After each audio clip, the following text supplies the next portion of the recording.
Hey guys, what's going on? Welcome back to the Flesh and Blood stream. Tonight, I got more Emberblade Fai coming at you. Oh, I got my speakers on. I can hear myself twice. I don't like that.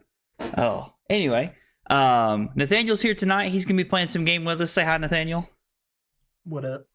He's going to be helping us test Fai into Azalea. Azalea looks to be a pretty strong deck moving into a Lexi-less metagame. So we're going to play some games of that tonight and see how that goes. Hey, what's up, Ben? And that's absolutely right. It's bopping time.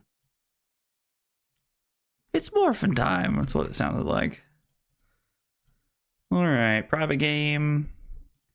Copy the invite link, and then let's see here.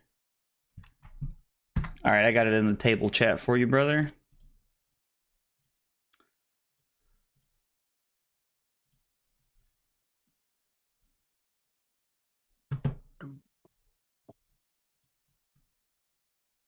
Is that the airport guy? Yes, Nathaniel is the airport guy.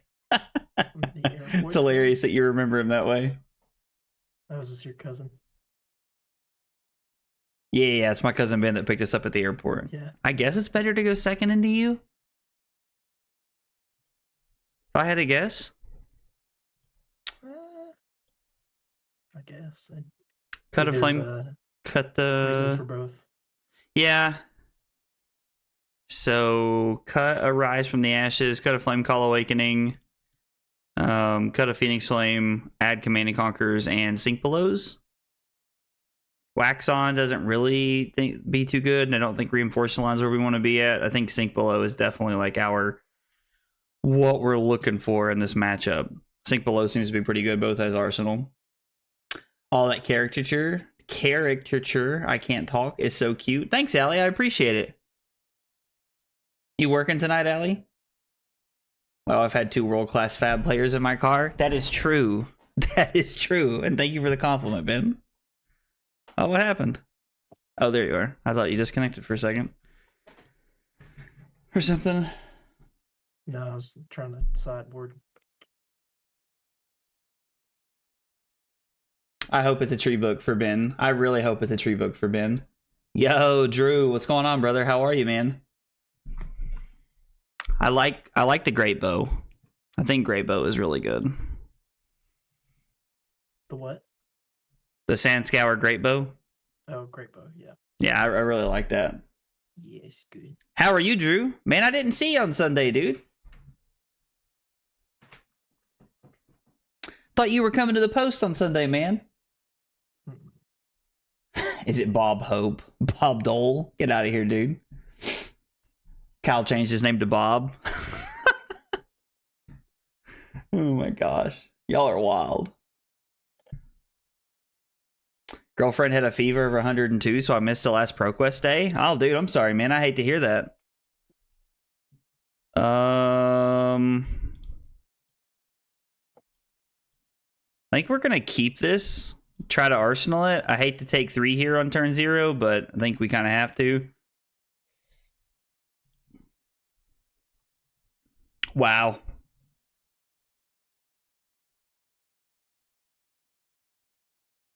Wow. That's actually just terrible. Okay. Well, I guess we're gonna pitch like this, and then I guess we're just gonna Arsenal. This was a really really bad hand here. No, Drew, I completely get it, man. Is your girlfriend feeling any better? I was like, I hope she's gotten over her fever, man. I know, like 102 is pretty high fever there, man. It's like that's a pretty tall order. What are these hands?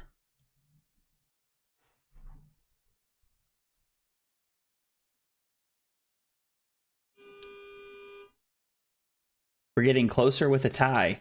Interesting. An adult onesie. Man, Ben is guessing all over the place. Allie, you got to give the man credit. He is I was like, dude, Ben is a guessing machine right now. Okay, so blue spire sniping for 6. Yeah, she had to have COVID or something. I mean, that like I think there was like kind of a spike for a while. I'm not really sure, but I think there was. Is that just a yellow spire sniping? Okay. So this is going to be for 7. This is going to be for 10.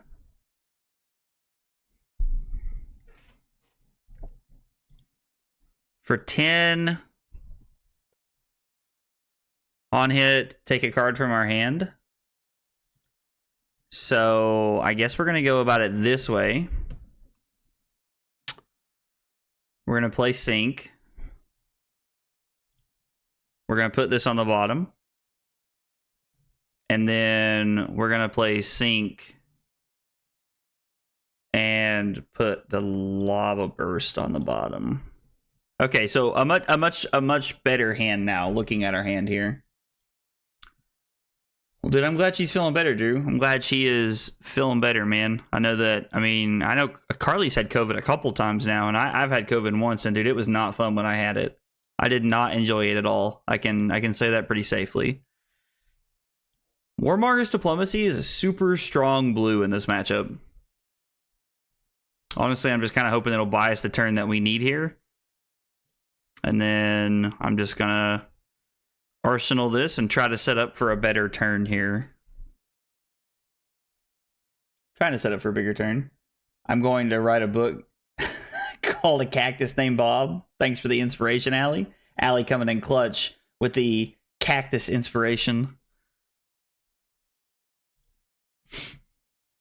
So there's no pumps coming from Nathaniel. What is this? Okay. Does not have an aim counter on it. So right now this is a 0 for 4 that has no text. This was loaded from hand, not the top of the deck, which is good for us. Pretty bad. Yeah, we're just going to take 4 here, I think. Our hand's pretty good, so we're going to try and get as much value out of it as we can. Warmonger's Diplomacy buying us a lot of value right there. Okay.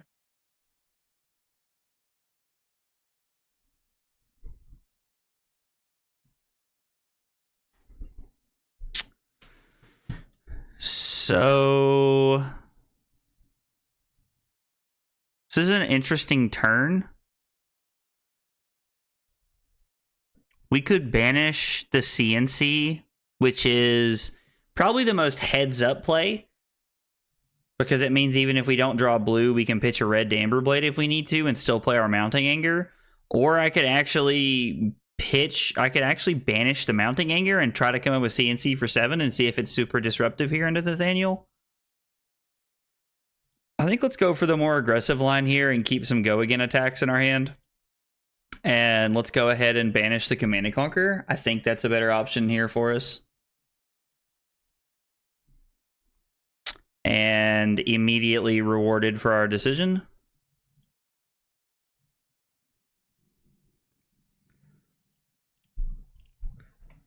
So let's start with Rabble. Yellow on top of the deck. Sag. Better than a blue, though, so we'll take it. We will take it.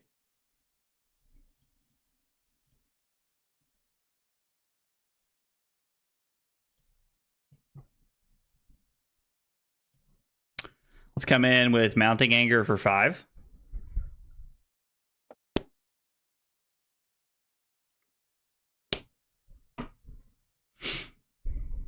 I imagine Nathaniel gives Perch here, if I had to guess. Perch and a card from hand. Seems pretty good for him. Yep.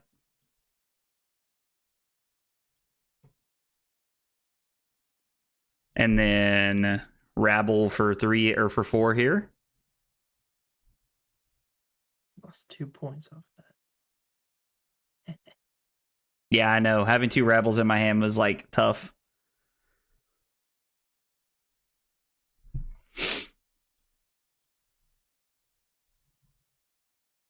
Especially with having a yellow. And then we're going to throw Lava Burst for 5, or for 6, I'm sorry, because of the Art of War.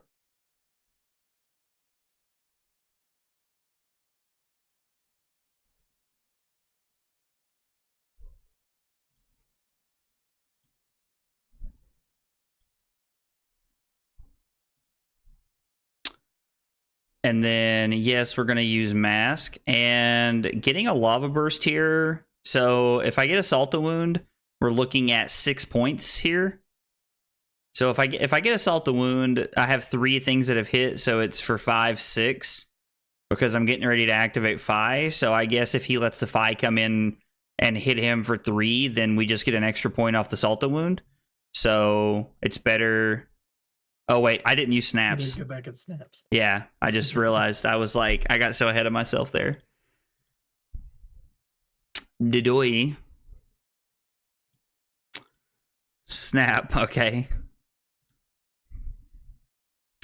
All right, so snaps, yes. We're going to go find Salt the Wound. We're going to activate Fai for 1. Phoenix Flame is going to be for 3 because of Shuko. Instant is very stupid. What'd you say? I said Fai being an instant is stupid. It's very good for me that it is.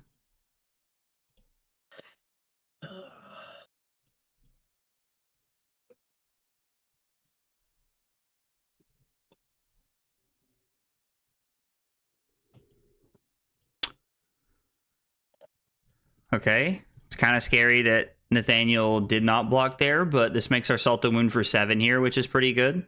So our Mask of the Pouncing Lynx was worth an extra 7 points.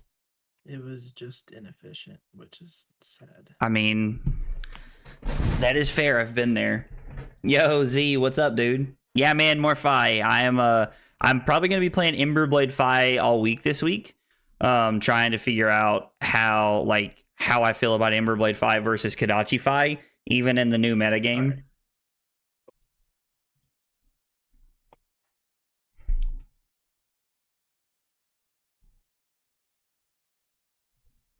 If I do go back to Kodachi Fai, I'm probably just going to take the breaking points out and add in take the tempos.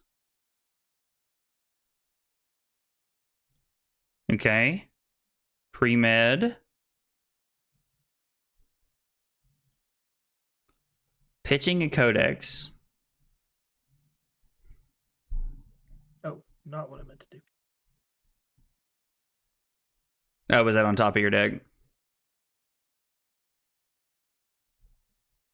Yeah, it shows you what's on top on Talishar first automatically. Ew.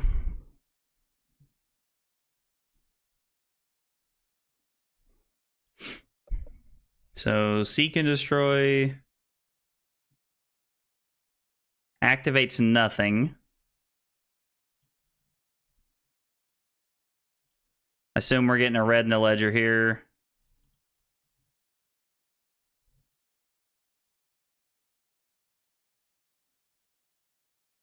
So he actually gets a Bolton shot.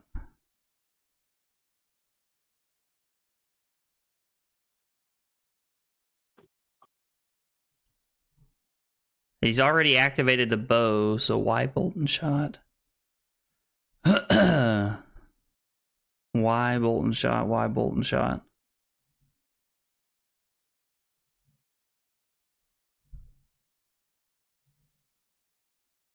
I'll tell you after this. Yeah, I'm just sitting here. I'm just like racking my brain.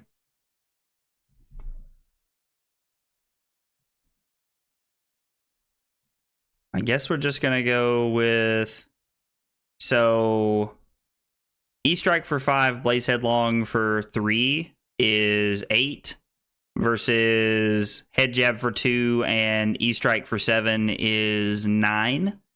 So it's better to get a Head Jab here. And then we'll go ahead and discard our Blaze Headlong. There's got to be something I'm missing here. Guess there's an... Okay. Okay. That makes more sense. Just wanted to keep that in his deck. They can't play more than one attack action and one non-attack action. Okay, so... we are just going to lose the head jab that we got back from our graveyard, but that was already a non-card as far as like everything was concerned, so it's not really the end of the world for us here. We're still just gonna like play our 2-card hand that has quite a bit of value. Considering what Nathaniel just hit us with, this is probably one of the best hands that I could have. Like this is probably like having E-Strike is like one of the best cards off like a Spinal Crush or a Red in the Ledger or something like that. It's like what ninjas can get the most value out of from their hand. Let's see. I'm playing Fai. Not playing Talishar. I'm playing Nathaniel. You're playing Azalea, and I went second. I'm 0-2 into Azalea so far, so I'm curious to see if maybe like we can talk about it and I can figure something out. Of course, to be fair, every Azalea game I've had, they've played 3 Red in the Ledgers against me with buffs. Right. I haven't seen one yet. No, I know. I was like, yeah, I'm just glad you haven't, honestly. E-Strike is such a good card for when you don't have Go again. Oh, Z, it's amazing in that spot, dude. It's absolutely amazing in that spot. This hand is also pretty good. Like, if Nathaniel does finally draw a Red in the Ledger, we're still in a pretty good spot here with what we have.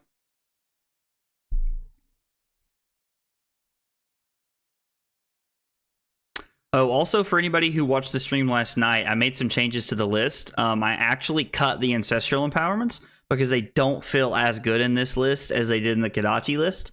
So I cut the Empowerments and I added in 3 Wax Offs. Or Wax On. What's the 0 for 5 block? Is it Wax On? Wax Off is Wax On is the 0 for 5. And then Wax On. Wax On is the like the original defense reaction. Shoo. Got me sweating out here trying to figure out things. Let's see here. Yes. Also, having a little bit of a life lead here is pretty solid for us, because if Nathaniel does decide that he just... If Nathaniel does just decide, like, if he never, like, if he doesn't see a Red in the Ledger or, like, something really good, our hand is, like, also pretty playable, and, like, we can continue just to, like, put pressure on here. Interesting change. I mean, as a Prism, I play Flicker Trick, so I understand. I mean, so Flicker Trick is, like, has more value into other decks, I feel like. Like, I understand what you're saying with the comparison there, but, like, I think that ninjas are gonna, like, make a pretty decent resurgence, like in the new world, if you will. So I think that Wax On might have a good place in the sideboard. I really just didn't like Ancestral Empowerment. Like, it just did not feel that strong to me. Okay, so this is Spire Sniping for 12 with no on-hit effects except for the 2 Ponders, and I'm not blocking 12. So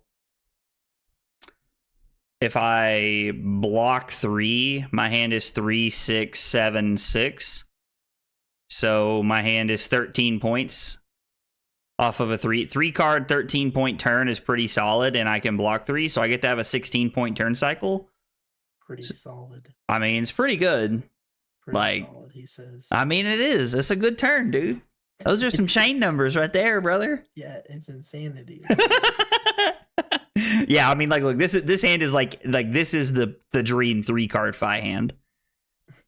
This honestly kind of reminds me of the, like, OG list that, like, Alexander and I worked so hard on. Mm-hmm. Like, we're like for 2022 Nats that we spent so much time on. It's like it was like a very mid-rangey list. I liked it a lot, though. Do you think Dreadbore could ever see a lot of play in Azalea? Absolutely. Like, Dreadbore saw a lot of play when Oldhim was the deck to beat. So I definitely think that, like, oh, see, that's what Z said. Z said Dreadbore was very playable in Oldhim world. If another deck heavy on D reacts comes in, I could see it being a thing. Yeah, no, absolutely. Like, people played the crap out of that into Oldhim. The funny part is, like, they still couldn't cross the finish line a lot of the time against Oldhim. Like, it was like I played against a lot of Azalea, like, testing it, trying to see if it could make it work, and, like, it was just like Oldham's just too good. Oldhim Stronk just blocks too well. So Drew, we actually tested a little bit. Now, take this for what it's worth, because it was about, I don't know, it was like 6 games total, I think, is what we tested. But we ended up testing Dreadbore into Bravo, and it didn't feel that worth it, to be honest. Like it's good, but like it seems like you'd be better off just like trying to set up,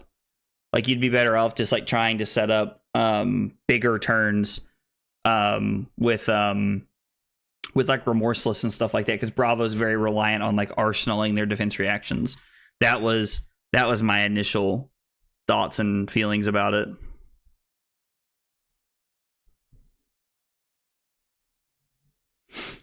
Sounds interesting.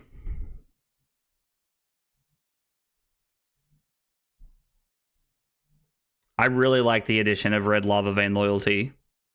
Like being able to play, like playing Emberblade and being able to play Red Lava Vein Loyalty is really good, in my opinion. I'm a big fan of Red Lava Vein Loyalty in the Emberblade list. It's really cool.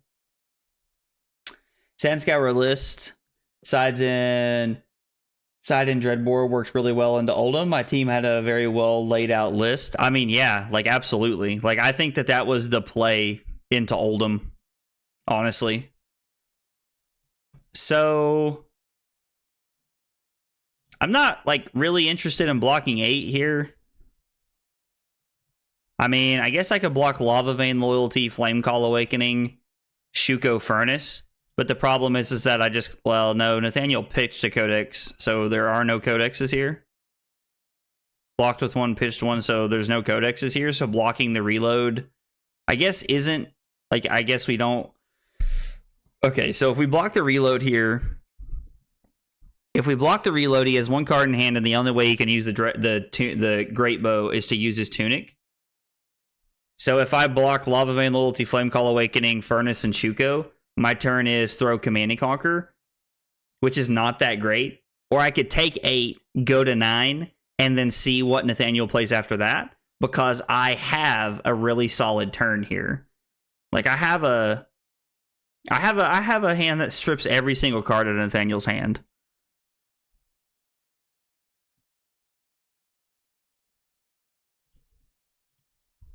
So let's go to 9 and see what happens here. Plus, we're not really worried about the inertia token. We're not keeping any of our cards here.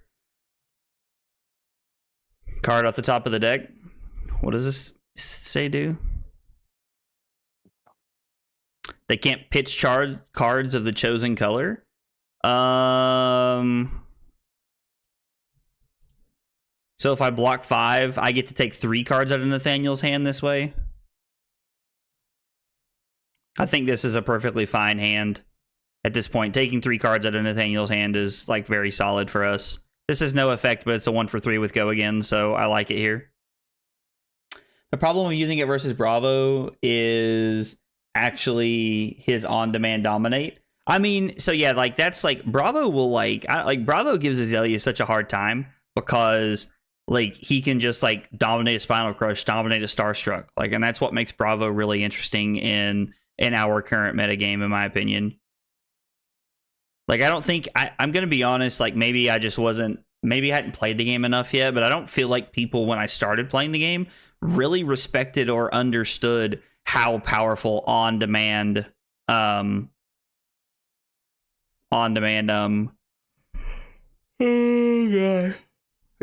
was. Like, when I started playing, it felt like nobody ever talked about that, how good it was.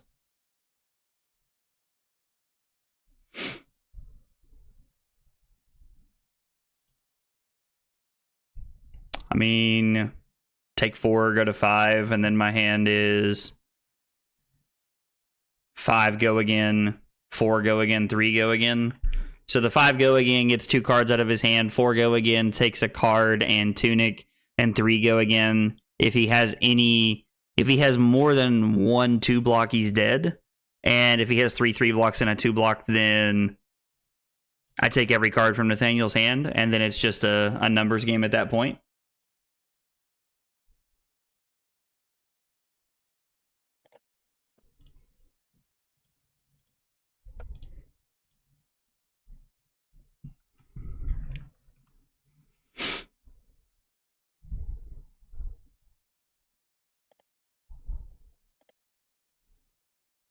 Yep, Nathaniel gives us a 3 block and a 2 block here.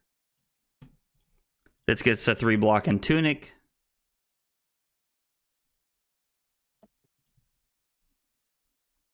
And then we win, or Nathaniel gives us a 3 block right here. Okay, so Nathaniel got stuck with 2 blocks at the end of the game, and we actually ended up coming out ahead there. That is one of the problems with Azalea, is that at the end of the game, she can just, like, have too many 2 blocks and just fall behind. All right, let's do a full rematch here so that you can decide to go first or second this time. Okay. Whichever one you'd rather do. I'd rather do first. Interesting. That's good to know. I had a bad first turn last time, though. That's right. Bop 'em, Ben. Bop 'em. It's Boppin' City tonight. I say that, Nathaniel's gonna, like, roll me. So let's run it back what we did. Sink belows and the 3 CNCs here. I can't tell if Nathaniel's here or not. It looks like... I'm still here, but... Like, it looks like there was some kind of issue with the game or something. Okay, that would make sense, because I can't see my sideboard. Yeah, that's definitely what's going on then. All right, let's see here. Crack bobble. I sent you the new game. Okay. You said you want to go first? Yeah. Okay, then I will go second. And then Command and Conquer and the Sink Belows. All right. Yeah, I'm curious what heroes we're getting in heavy hitters. If we get a replacement Bravo for when he inevitably gets LL'd. So I'm actually kind of curious to know about that myself, Drew, because I think that there could be some, like, really cool things that come from, like, heavy hitters. Like, I'm curious to know, like, if they're going to go back the elemental route. I don't think they will. But I'm curious to know if they are going to go back, like, the elemental route and stuff like that. I know that they spoiled a couple cards, but I'm curious to see, like what the entire set looks like. Because honestly, I kind of want an Oldhim. Like, I really hope there's an Oldhim of some variety. Like, honestly, I want an offensive Oldhim, if you want the truth. Like, I want an offensive Oldhim. Please no elements. Drew, I think you and everybody else in the world feels the same way, man. Like, I don't think we want any more elements, because literally now, as of yesterday, every single hero from that set has hit LL. Literally. Which is bonkers.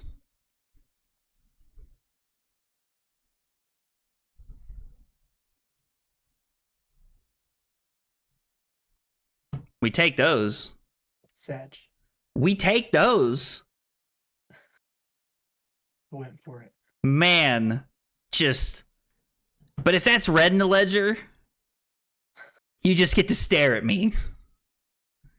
I'm fine with setting up, though. I mean, I was like, there's like a solid 2 seconds where, like, you're just legally allowed to just stare me down within the rules of the game, I feel like. Oh my gosh, that was crazy. Yeah, dude, Tales was a crazy set. Like, I heard somebody refer to Tales of Aria, and Drew, I don't know if you were a Magic player or not, but I heard somebody refer to Tales of Aria as the Urza's, like saga or like legacy or whatever it's called set of Flesh and Blood from Magic, which is like super funny to me. 3, 3, 3. Snatch. I can just hear you mumbling. Complaining about my turn before it even happens. It's gonna be a snatch. I know it's gonna be a snatch. Do it, I dare you. It's not a snatch. Oh, it's just a Ronin. Just another head jab. I'll go to 30. Crazy parts, I think I just have to do it. Like, it lets me trigger Shuko, and it's a Salta wound for 7.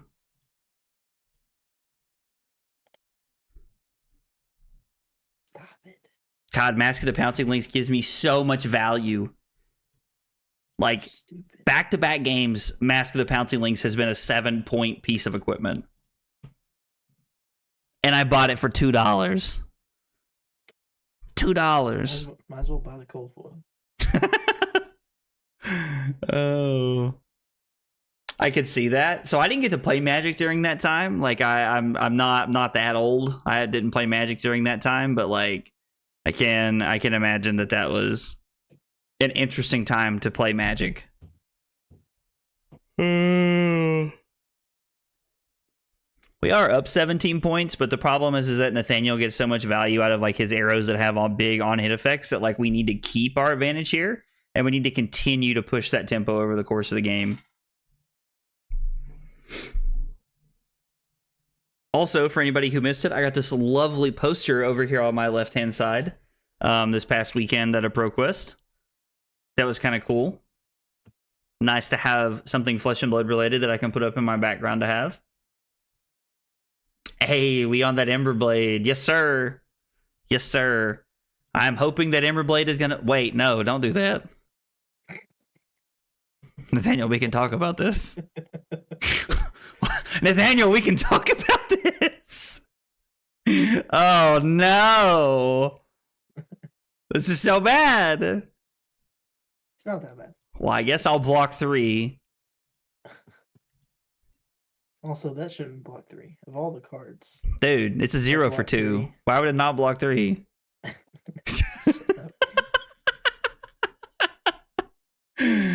Oh. Sugandis? I hope I'm saying that right. But yeah, I'm really hoping that Emberblade is going to be the truth going forward. What did you just say? Their name. Souganddeeez. D's. Yeah, Sugandi's nuts. Like I can't it could be like their name or something. I don't know. And if it is your name, I'm not making fun of your name, I promise. I just like I've only ever seen DEEZ as like these nuts. Yeah, you give me that card. No, let's do inertia first, please. One time I accidentally clicked way too fast, playing no undo CC, and my opponent would not let me take it back at all. I was like, "Sir, you're a terrible person." Let's see. This was my first ProQuest season, and I will say I feel like it didn't last long enough. Dude, absolutely.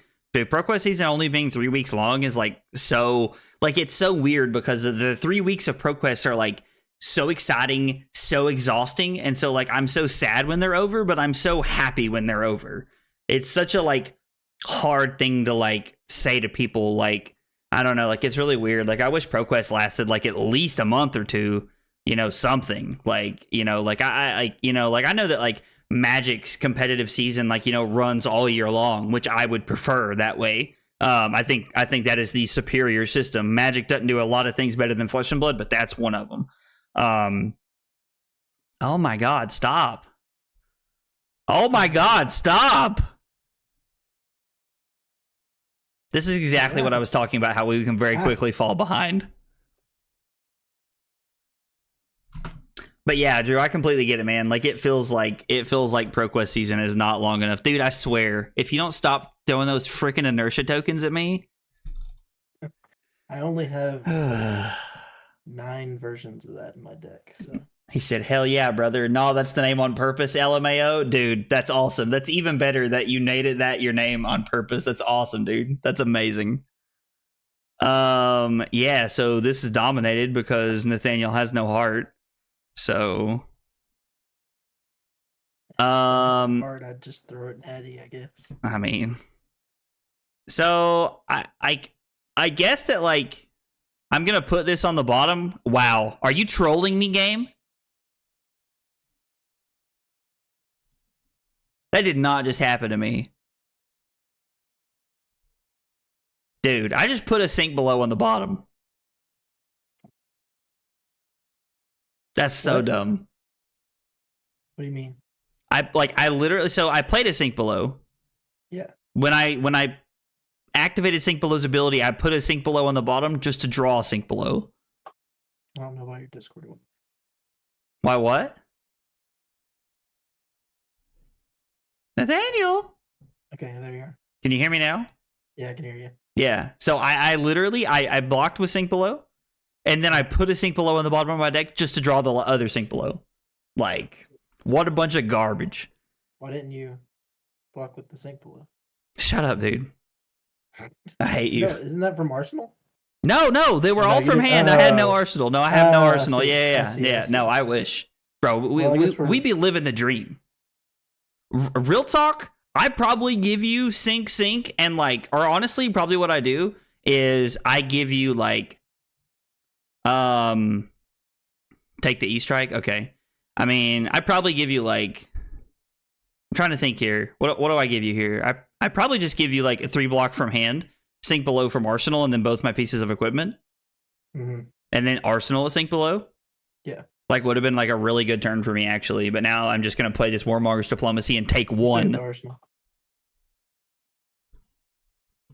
I'm gonna play this and take one to play it. How stupid is that?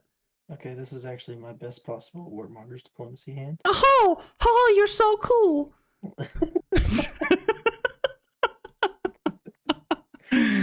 Oh man. Well, we're gonna put our best Arsenal card in the bottom of our deck because, yeah, pass the turn. That's right. Oh, that's not what I meant. Yeah, Ranger boy. Nope, you already passed. Oh man. This was my first pro quest as well. I also wish it was longer, but it was a ton of fun. Well, dude, that's awesome, man. Did you win any? I'm gonna call you Sue because I don't feel like setting myself up for D's nuts jokes every time I say your name. So I'm gonna say Sue every time. Did you happen to win a pro quest? Did you top 8 any? I was like, dude, I love pro quest season. Yeah, I don't know why it doesn't last all the way until the PTI itself or until the PT itself. I mean, honestly, that would be really cool. Like if they just like cut it like a month beforehand or something like that, that would be really good. What does this hand do? Looks like nothing. I guess we're just gonna start blocking because all these cards block for 3. Azalea is the Dommy Mommy. Oh, Drew, that's hilarious, dude. That's amazing. Oh man, that's hilarious. You hate to see it, dude. Michael, the Sink Belows were terrible, dude. That was a worst case scenario. I'm sorry, did you just activate Perch Grapplers? I sure did. Sir? Sir? Uh-huh. Stop. When your opponent activates Perch Grapplers instead of blocking with them, you've lost. Just pick up your cards. Oh, man. I top 8'd all 3 I went to, but I could not cross the finish line. Gonna try to sell all these cold foil max and dash IOs though. Dude, I feel that. I think I'm gonna sell. I got 2 dash IOs and I got a max over the course of ProQuest season, and I think I'm gonna sell both of mine. Honestly, like, so if I go to 18, I get to play this and then Arsenal, which is not bad. Yeah, I think I'd rather have this in Arsenal. I mean, it's 3 now or 3 later. If you go to 16. Yeah, I can't count. You know what? Let's keep the game. No. Yeah, let's just block 3 here. Let's just like let's tie the game up at 19 here, and let's just play another Warmongers here and try to make a turn out of it. Like, I think hopefully Nathaniel's turn is a little bit worse to Warmongers this time around. Hopefully, like Bon Jovi said, we're living on a prayer.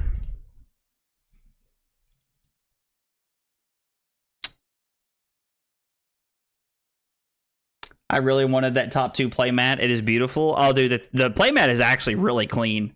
I was actually like low key, like kind of surprised at how like cool looking the playmat was. So I completely get that. The playmat looks really sweet. I wanted one of those as well. I top 8'd 2 ProQuests and I finished in 4th at one of them. So I fell just short of the mat myself. But I mean, honestly, man, like I've only ever really been after going to the PT. It's like my biggest goal as far as like Flesh and Blood's concerned. If Nathaniel's turn is to throw a yellow Spire sniping at me, then we call that a win. chose Wars, so there's no pumps incoming here.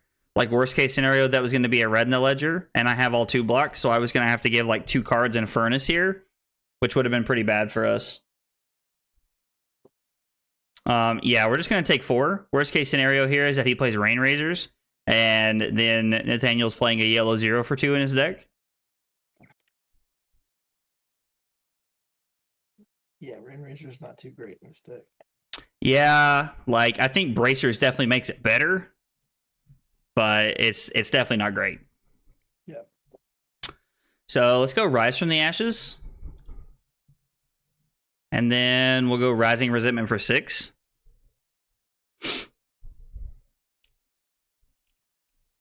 Would love to have another Phoenix Flame here to be able to get use out of. But we did shave on a Phoenix Flame and a Flame Call Awakening to make our hands be able to block just a little bit better. How many codexes have we seen? 0? I don't remember Nathaniel pitching any. He might have, though. I'd be lying if I said I was paying super close attention to his pitch zone this game.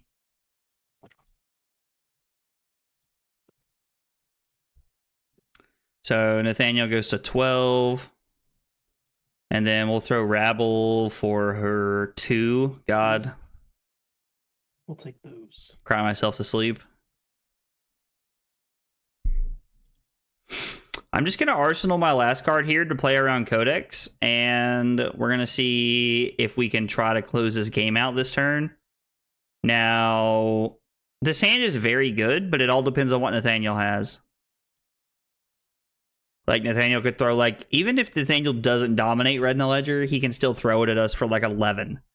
Like, pretty consistently, so, like, it's pretty hard for us to, like, actually, like, fight through that.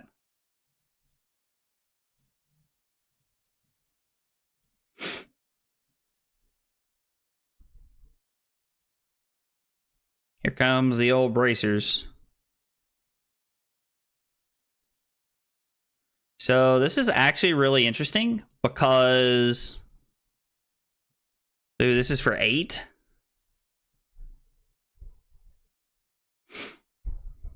Oh, Bracers, the +1 off Bracers, because the reload here is super obnoxious for us.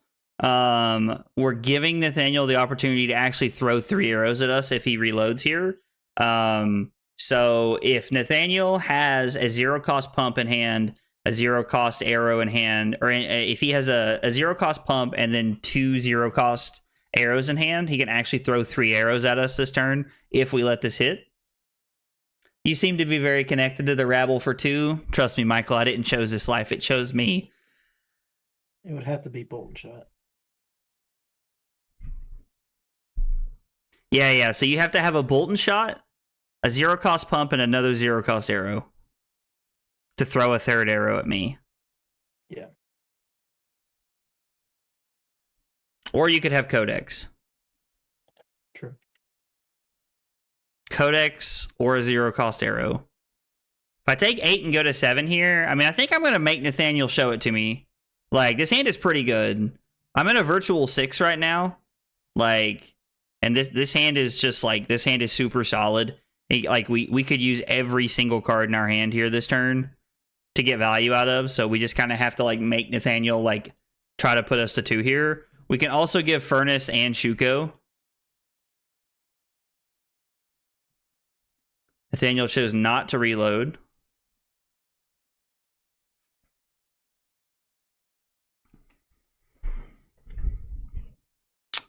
That's a pretty good one.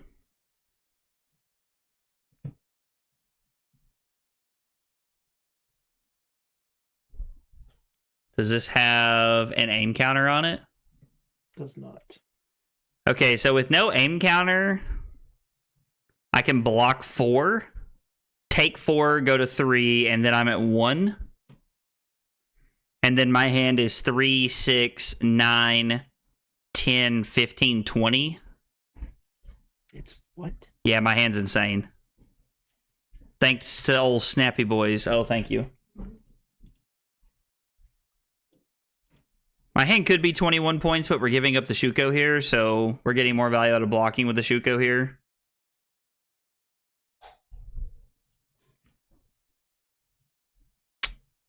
Man. His hand might be enough to close out the game.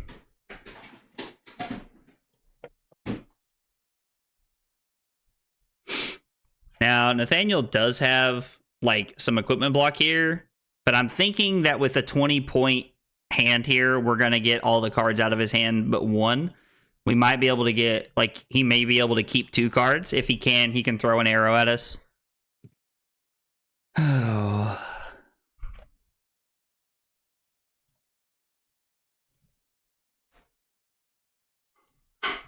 We'll come in for 3. On hit, we can reduce the cost of something with cost 1 or less. Or I'm sorry, 2 or less. Make it cost 1 less. Make it 2 cost or cost 1 here, actually. Oh, there's a red in the ledger. You do play him. Okay. I mean, you threw one earlier, but like I feel like you just haven't hit him. Yeah, like you haven't had like the normal like red in the ledger for 12. Like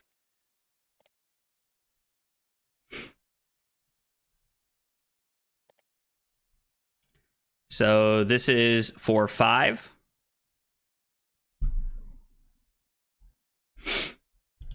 And then we're going to use our Snapdragons here. We're not going to forget that this time around. Like a boob.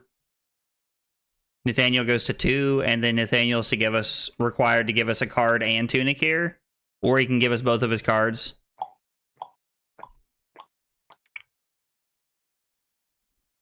Maybe we're lucky and he has 2/2 blocks and he's actually required to give us both of his cards.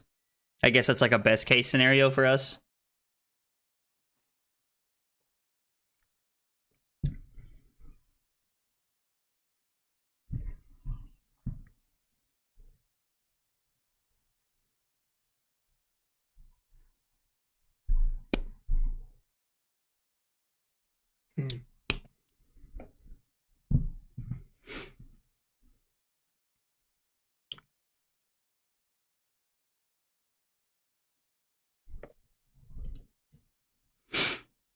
If Nathaniel has... Okay, so he just decides to block. He didn't have the Codex there. If Nathaniel had Codex, he could go to 1 and then play the Codex. And since we're also going to be going to 1, I'm required to give him... a card from hand.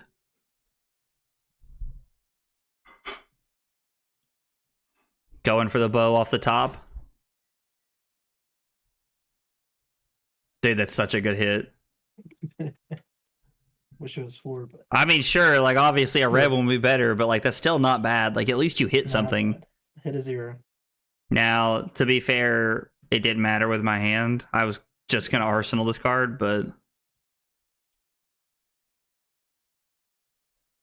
okay. We're gonna try it this time for 4. Dang. We just can't do it, can we? We just can't. We can't get a Ravenous Rebel to 4. I'm gonna like turn that into like a joke on the stream. It's gonna be called the Curse of Zach. The Curse of Rabble Babble. Got tired of me calling it that. Yo, Max, what's going on? How are you, buddy? Can't keep losing like this? Z, dude, I'm telling you, Rabble for 2, man, is like my MO. Like I swear, I'm going to go back and look, and I'm going to find how many times I've played Rabble for 2.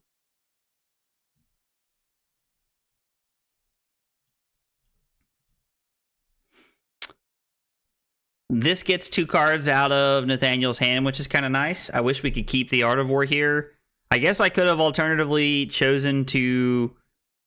So if I block with the Command and Conquer on the Bolton shot, and I throw Ravenous Rabble and Snatch, I end up getting 1 card out of Nathaniel's hand, and then I get 1 card and Tunic out of his hand. So I actually leave Nathaniel with 2 cards, which if he has a pump and a blue, he can actually find any arrow off the top and leave me in a really bad spot. Here, Nathaniel can go to 1, and then if he has a Codex, I'm in bad shape. It's also really cool that in Nathaniel's list, Sandscale or Great Bow, if he keeps any card, always gives him an out to actually play something, which is really sweet. It's actually like a really cool, like I think that's like one of the really big upsides of Great Bow.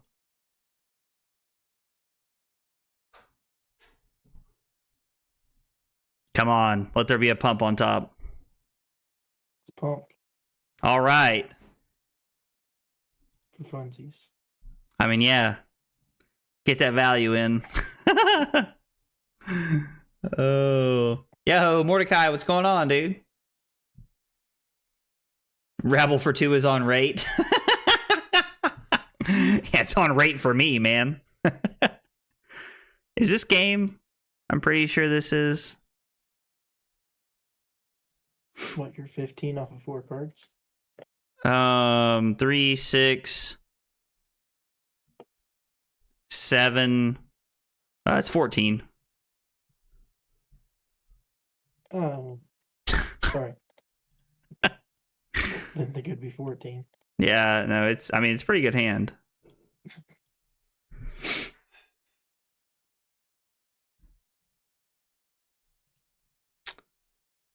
We don't have another Phoenix Flame in the yard, so there's no reason to put the Phoenix Flame on the bottom here.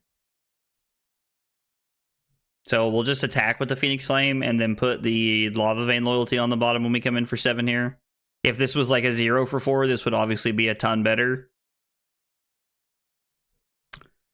And then we're going to come in for 7, and unless Nathaniel has a Sink Below in his hand. Oh yeah, the old 2 blocks at the end of the game. You'll love to see it. You'll love to see it.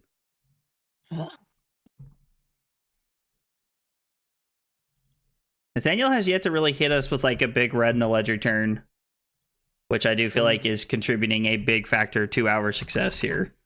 Played a red in the ledger, blocked the red in the ledger.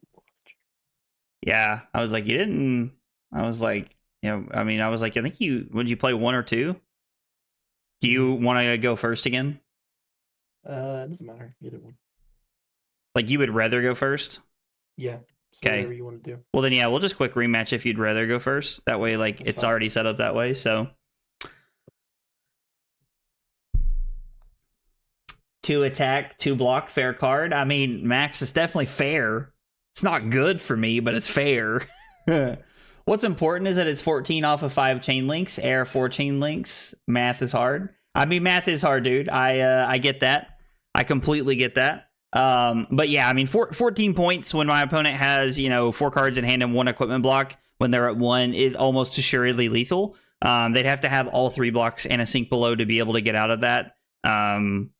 So that's the only way they'd even be able to survive. And then even then, they're not keeping cards. So yeah, the E-Strike actually making our hand like really good there. Felt like a really strong hand there to start the game. Is there any world where I'm actually about to just get a Phoenix Flame? I don't think so. I think I can just kind of take my crappy hand for what it's worth and try to set up a little bit here. I don't know. We'll see what happens. Hey, Switchblade, what's up? How's your day going so far? I cannot complain. It has been a pretty good day. I had to go to work. That's always a bummer, but... Oh, how about you? How was your day?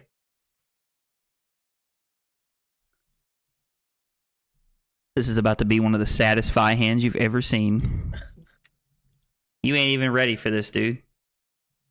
Do it. 1. No, this is for 2. Joke's on you. 2. Sorry. Shuko. Shuko value. This one's for 1. I was really hoping you'd attack me so I could block. Just so I could block with that garbage. Oh. All right, so we put it. Gotten a Phoenix Flame just to. I was thinking about it. Honestly, I thought about it just to filter a card. Mm-hmm. But furnace it away or anything.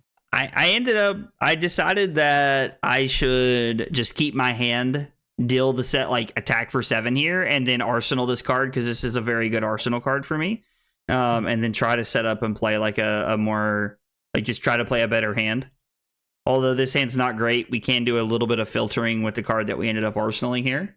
So I need to get a custom Rabble altar for you that just has a base 2, no text. Can't miss when it's always for 2. Michael, that would be hilarious, dude. That would be great. That would be like such a, like, oh my gosh, that'd be like such a great like gag, like Christmas present or something like that. Like just I I should just get my Rabbles and just have them altered for 2.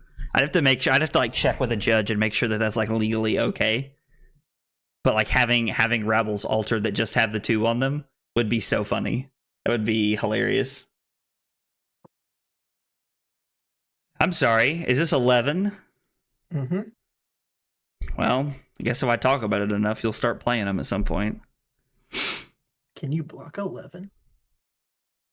Can you block 11? Block the blinks. Yeah, okay.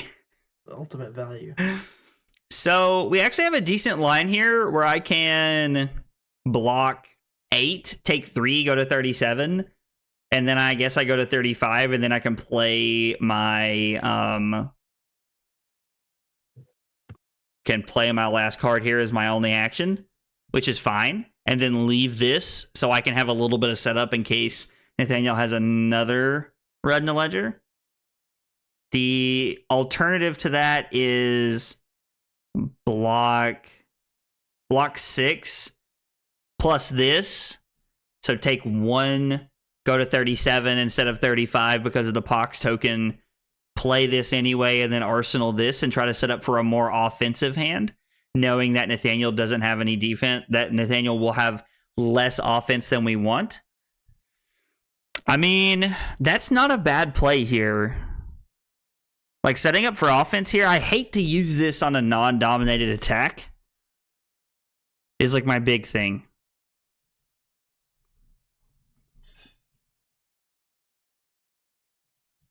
This is one of those kind of like a gut feeling kind of call, like on how you feel about how you feel about cards and where you want them and stuff like that. So I don't know if this is correct or not, but just got off work actually, going to SCG Con this weekend. Oh, dude, that's dope. Where's SCG Con this weekend at, man? Wait, is SCG Con like is that Pittsburgh this weekend? Is that what's in Pittsburgh this weekend? Is the Battle Hardened SCG Con? Or is that something else? Or is SCG Con like a Magic tournament this weekend?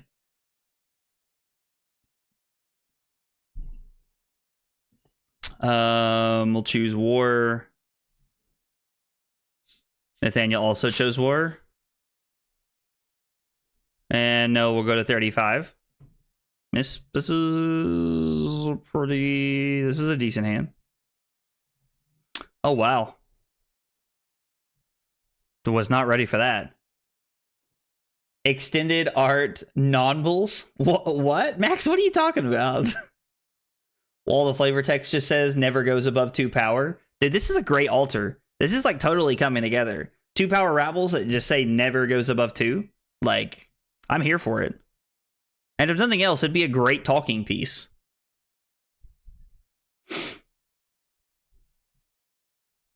I mean, 4 and 4/5, or I'm sorry, this is for 2 more than likely, and then throw this. So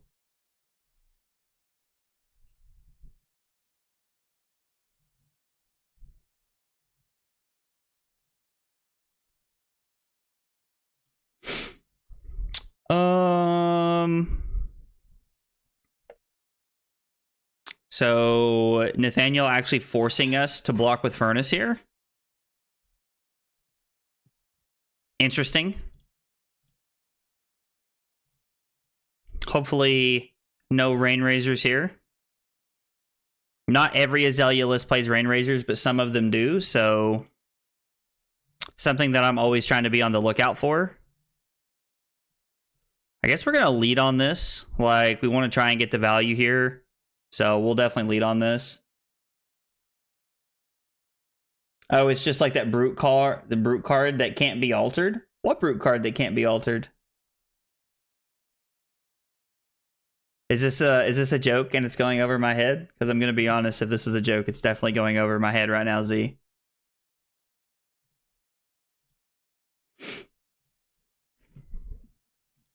So, Perch and a 2-block seems decent. Oh, let's go! An actual 0 for 4. If you want 0 for 4, just play Droma. Yeah, I know, right? I think somebody like last week or something like that just said you should just play Scar for Scar. And I was like, you know what? I probably have a better success rate with that. Not right now. Didn't have good. I mean, you could have just ended with it. I was like, yeah, I just end the turn with it. So it would have actually been the same thing, except that no, it would have been for 4. In other hands, it sucks. Yeah, no, there's definitely, I would say like 80% of the hands Rabble is just like undeniably better.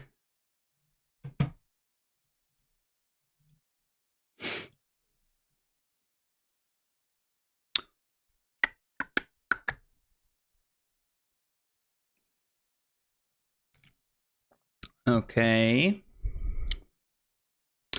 The cool thing about Great Bow is that if Nathaniel has like an arrow in his hand, he doesn't, and there's one on top that he would rather have, he doesn't have to load it from the top of, he doesn't have to load it from the top of his deck. He can load his hand and then activate Azalea and still have like all of the great power from it, which is actually like a pretty sweet play.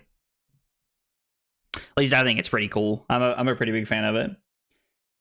It's a real card called Numbskull. Had to look it up. All right, Numbskull. Hang on just a second, Nathaniel. Very good. Numbskull Fab TCG. It's a 2-cost card from Dusk Till Dawn. While this is in any zone, it costs less to play. Its cost to play, power, and defense can't be modified. They cannot be increased or decreased. Oh, interesting. I didn't know that was an actual card. Huh, that's cool, Z. It's neat that you knew that. Ugh. Stop.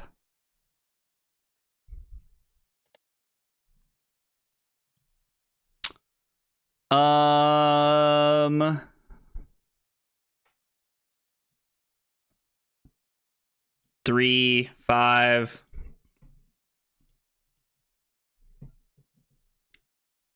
3, 5, 6, and then we'll just play the sync, and we'll keep both the cards in our hand.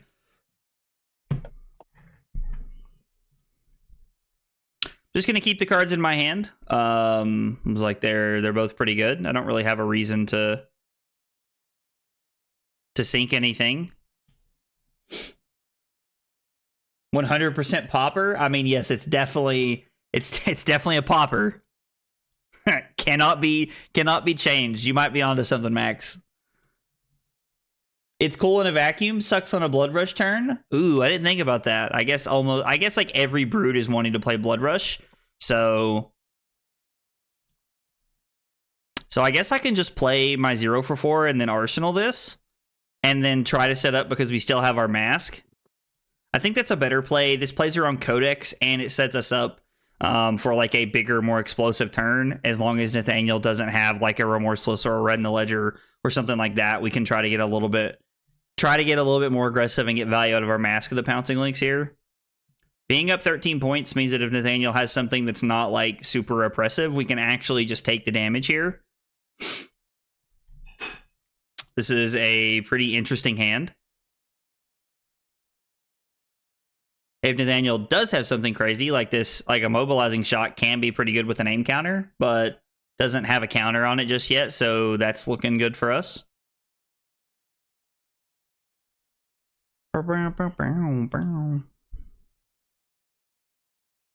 Okay, so, oh yeah. Yeah, that's right. Welcome to the dark side. That's right, Briar Boy. Rabble for 2. Let me tell you, dude, I'm telling you, there was so, like, it felt so good when a Briar player flipped over a blue. That, like, there was so much fun in that for me. Just because I'm a terrible person.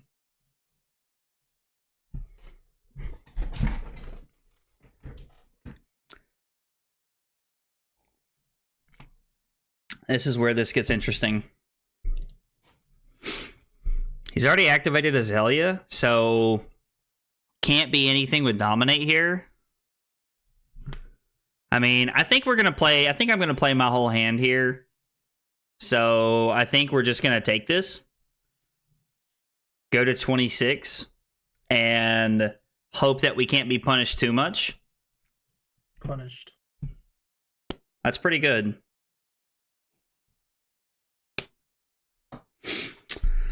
That is pretty good.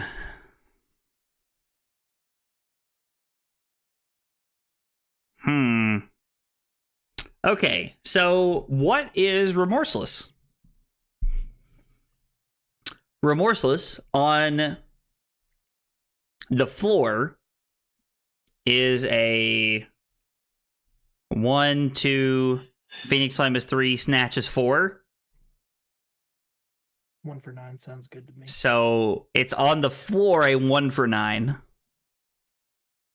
Which means it is just correct for us to block 5 here, keep our 4-point life lead, and then take the value that our hand provides off of blocking and still being able to do things. So I'm going to go... I think the Rising is more relevant than the Brand now. So I'm going to throw this. And then I do have the value of like actually just like being able to like, you know, Emberblade and Fai here. But I think the card in my hand provides more value just being played out than it does as like actually being a blue here. So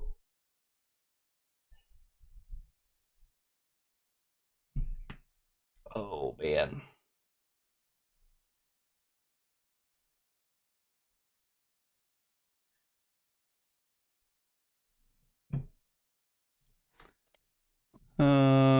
So let's see. This is game 3 that we're playing right now.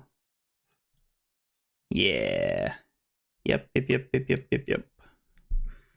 So Nathaniel just takes 3, goes to 19, and then we'll just play out the Warmongers here. Could you, for the love of God?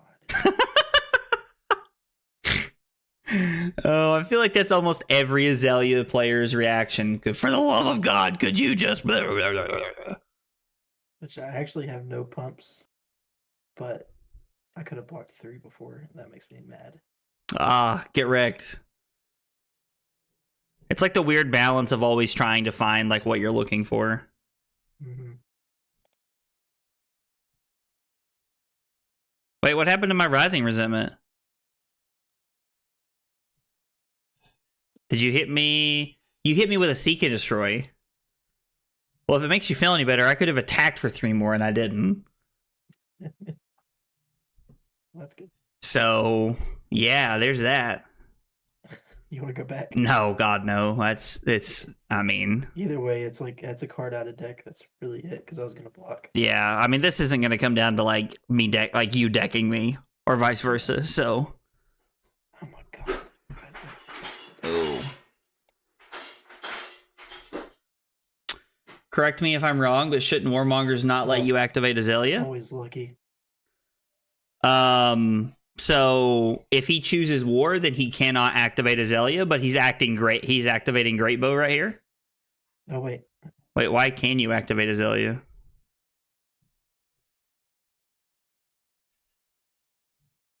Let me read Warmongers real quick.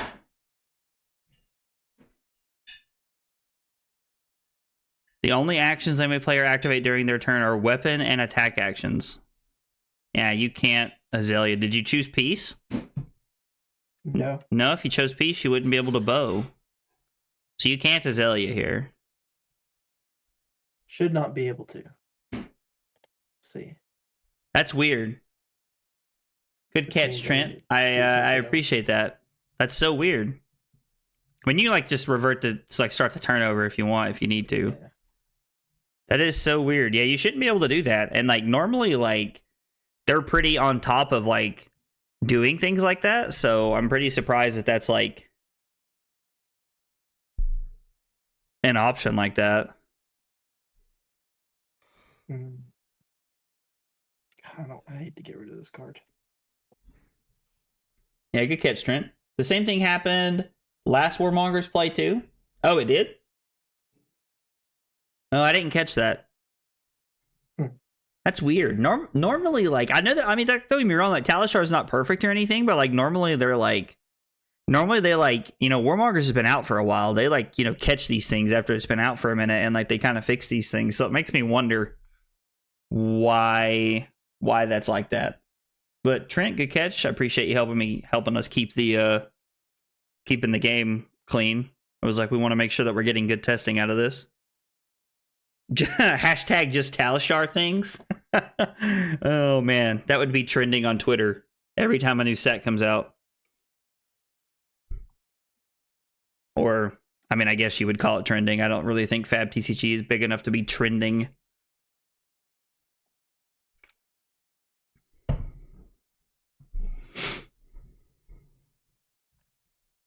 Okay.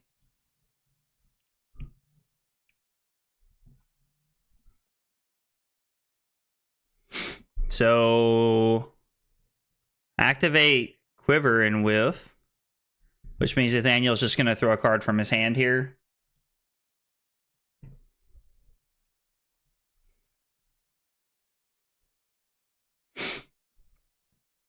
So this is just a 1 for 5, no effects. I'm just going to get a 21 here. My hand is not perfect by any means, and it could definitely use some work here, but I think that we have the ability to have a pretty solid 4-card hand, and Warmonger's Diplomacy is probably about as good as it's going to get. Oh my god. What? Is your hand insane? No, it's it's like literally the worst thing. That bad? My 2 red ledgers and knock the death whistle. Oh, I see. Yep.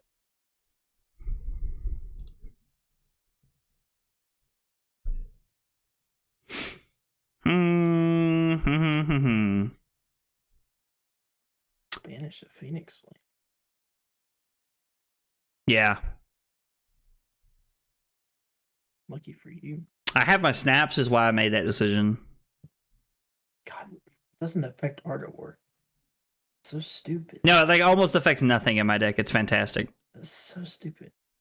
Did you draw Rise for the Ashes? No. Dang it. You're not that lucky, big boy.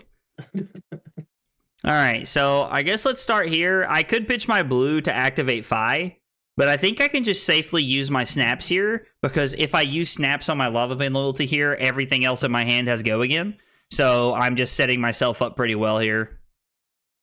My arsenal is also Knock the Death Whistle. You love to see it, if you're me. It's actually crazy. Not if you're you. God. Okay. Old snappy boys. And then let's come in with Emberblade.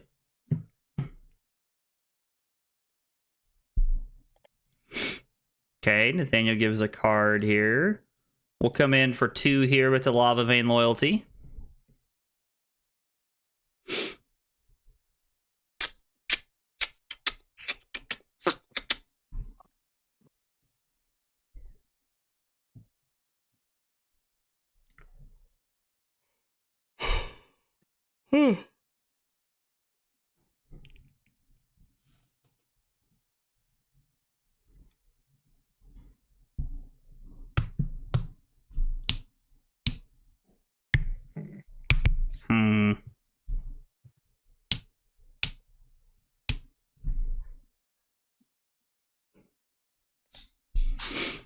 Okay, so Nathaniel gives us a 3 block there. We activate 5 for free.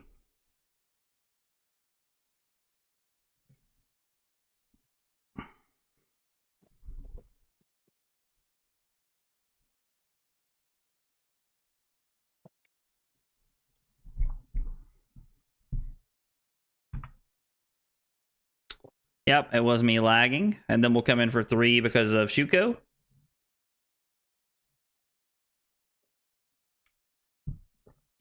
Nathaniel gives us a card. We'll come in for 5 with Blaze Headlong.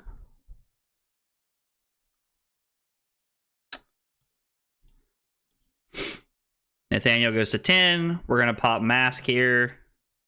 And I'm going to go get a Lava Burst, because Lava Burst is going to be for 6. And Salt the Wound would have been for 5.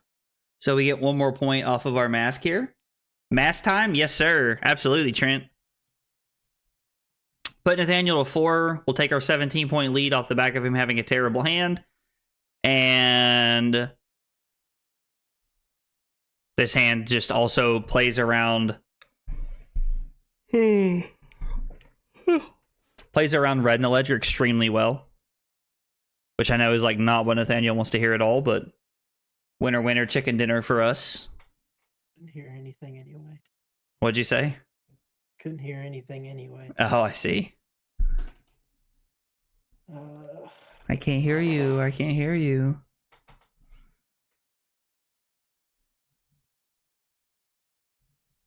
Take your Shuko, I guess.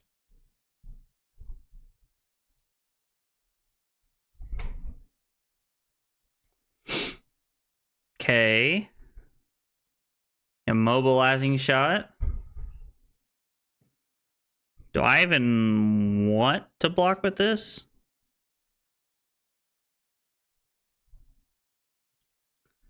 So if I take 4, I go to 17 here, and then... I mean, I guess I could block with 1 card. So if I block with Salt the Wound here, I go to 20, throw E-Strike for 7, Arsenal Mounting Anger. God, you have E-Strike right now? Yeah, dude, I know. It's all coming up Zach tonight.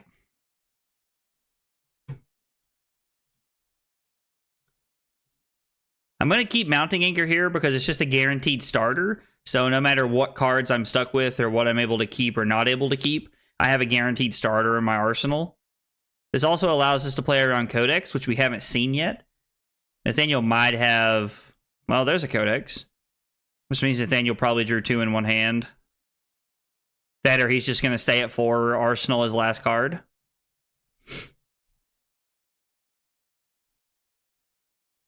There is no other Phoenix Flame because we took one out and I had to banish the other one. So Flame Call Awakening is doing absolutely nothing here. So Nathaniel gets red in the ledger. Yeah. Uses Tunic to come in for 5. Man, imagine if Flame Call Awakening blocked for 3. Shoo! Shoo! Sheesh! Well, at least I should see what it is. Yeah, it's better to opt there, I guess.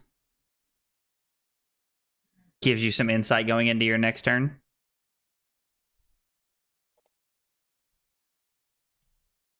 So...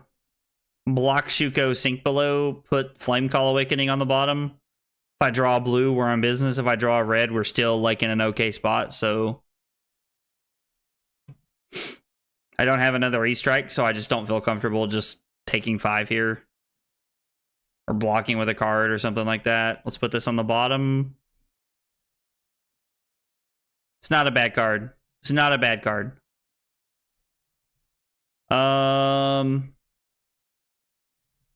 So let's go 3 go again.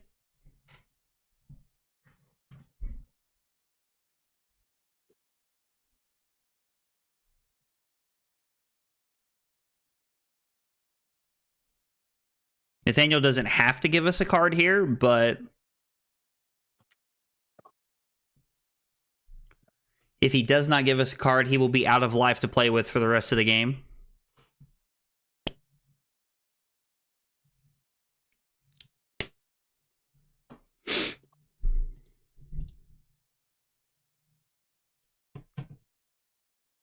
Let's come in for 4. Nathaniel is required to give us a card on this one. Although he did give us one on the last one, he has to give us a card here.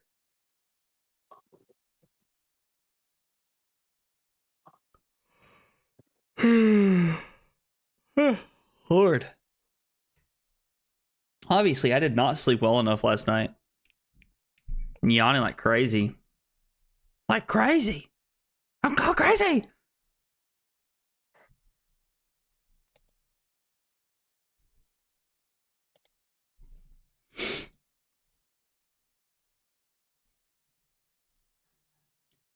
So, considering Nathaniel is dead on hit here, it is now the same. It is now worse to pitch my card from hand to play this from Arsenal. Although, if Nathaniel is at 2, and I can play my Mounting Anger from Arsenal. I can actually, if he blocks for 2 and goes to 1, I can activate Fai to make my Phoenix Flame for 2, which is actually not the same thing. So now that he's at 1, attacking for 3 with hand is better than attacking with 3 from Arsenal, because if I attack with 3 from hand, I'm able to keep this card in my Arsenal and try to use it next turn. So it puts us in a little bit of a better spot. Also plays around Codex here. So Nathaniel gives pre-med and cross-wrap. We activate Phoenix Flame. I think it's better to keep the Phoenix Flame. I could try and make a judgment call here where I actually pitch the Phoenix Flame to play Mounting Anger to take a 3 block out of Nathaniel's hand instead of a 2 block. But I don't know. If Nathaniel gets to keep a buff and a 0 cost Arsenal arrow, then that's pretty good. It all depends on what Nathaniel's hand looks like here. Yo, Kafriko, what's up? How much did you miss? We're 2 games in. This is game 3 right now. Been streaming for about an hour and a half now, so not too much.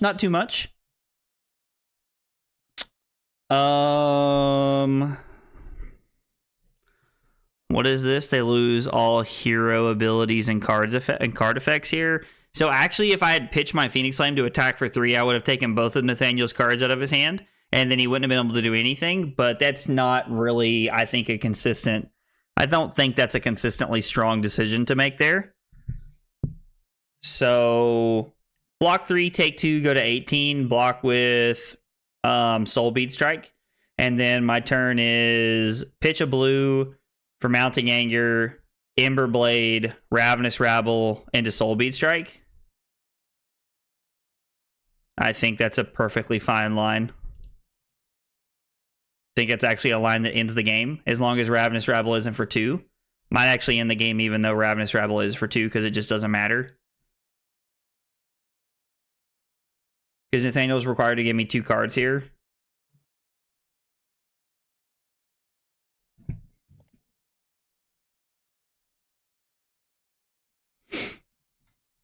Okay, so Nathaniel's all 3 blocks here is what that tells me.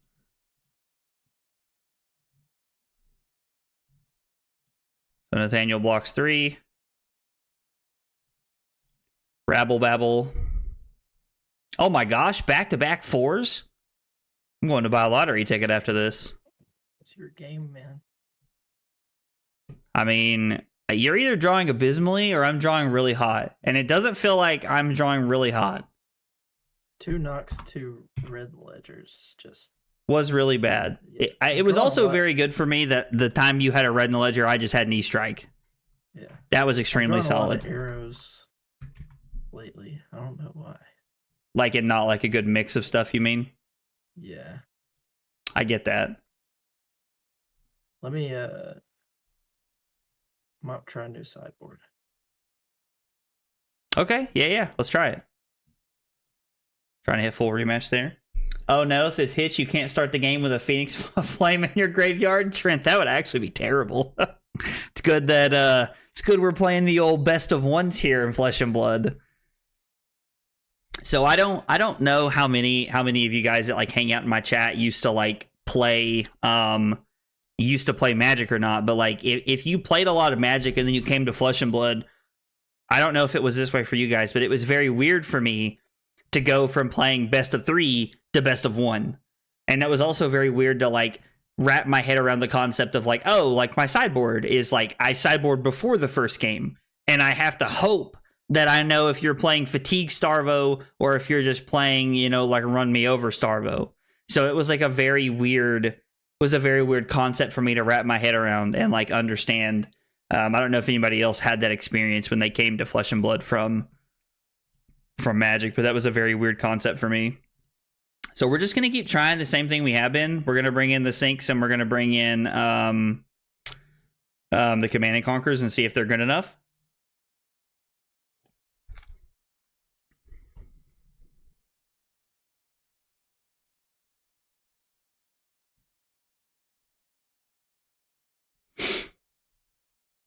This is a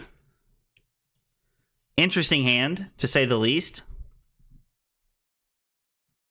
If Nathaniel just loads and passes here, this hand is like serviceable. It's nothing to write home about, but it's fine. Like we can get away with just keeping a hand like this and playing it out. Like we'll have to use our furnace to really make it worth, but we can do it. It's worth noting that if Nathaniel does attack us with anything here, we're definitely going to be blocking. This is a hand we want to filter.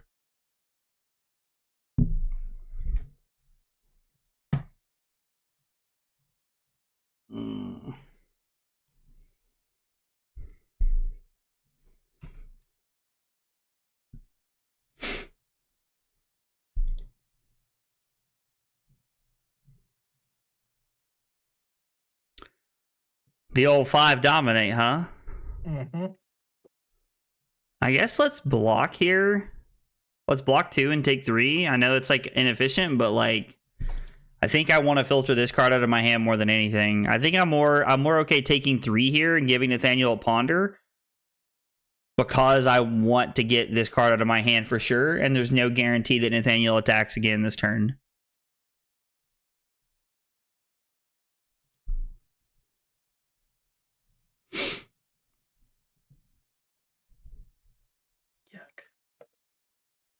So, I mean, I don't get any value off of my Flame Call Awakening, but this hand's just very good.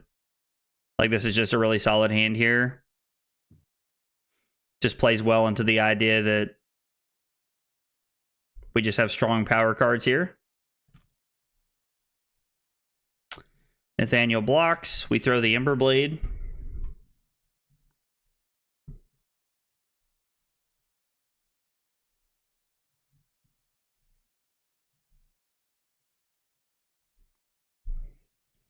For 3. We'll throw the Lava Vein Loyalty for 3. We'll activate Fai. Come in for 1. Put Nathaniel at 33 and we'll throw a Snatch.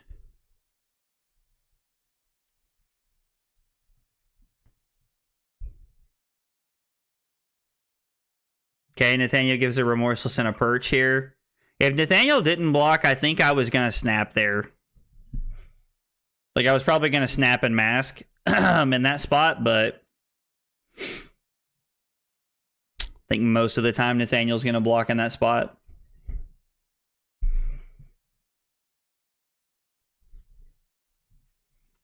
Okay. Yellow Read the Glide Path is so interesting to me. Are you playing Yellow Read the Glide Path just because it opts? Yeah, it opts, and why play red? Did you say why play red? Yeah, needed yellows for pitch. Are you not on red Read the Glide Path also? Nope. What? No. Wow. I got enough opt. Interesting. So yellow is just strictly for resources. Yeah. That's a spicy meatball.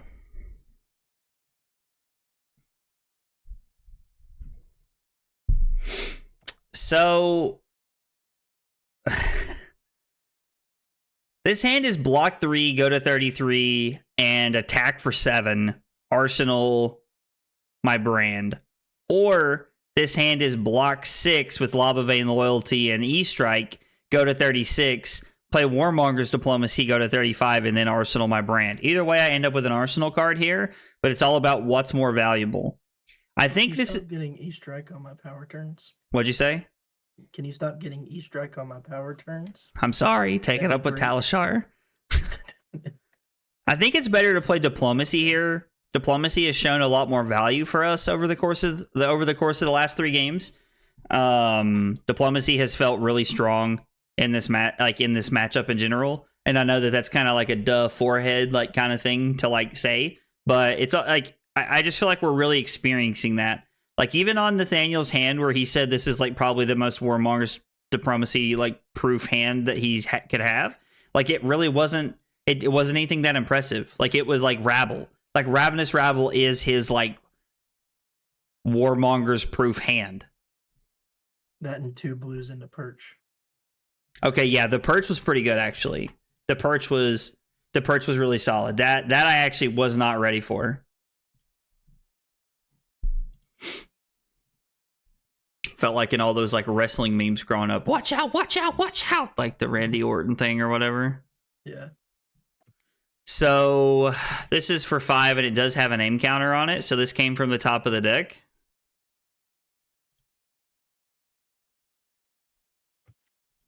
This is an interesting choice we have here.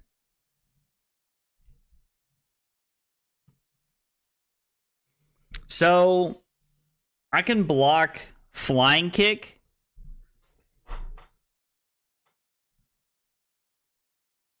Mounting Anger and Flamescale Furnace. I'm sorry, I guess I'm blocking Flying Kick and Mounting Anger.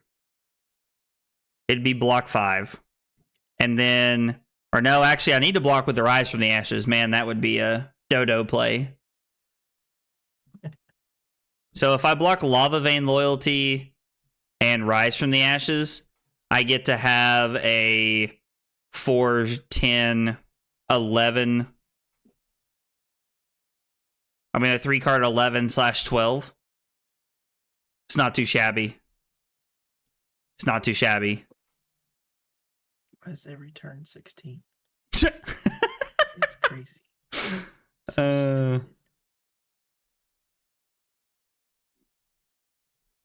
Forgot how much I like the Fai deck.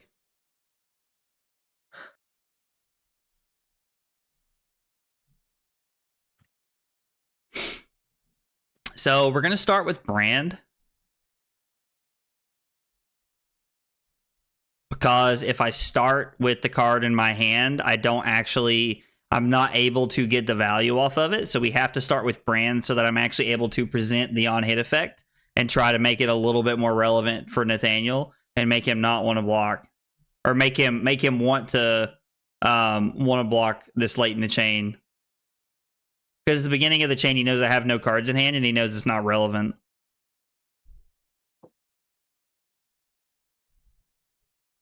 So we have to activate Fai here.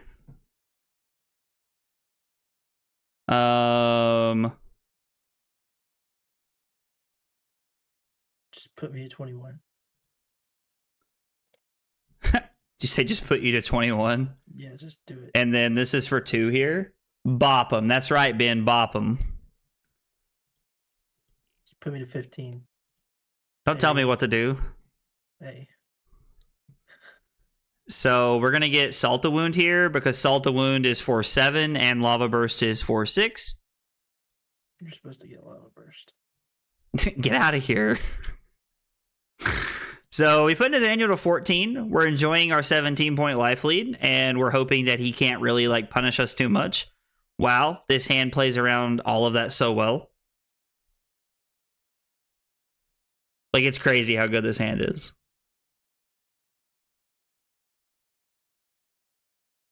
As long as Nathaniel does something that can like actually punish us here.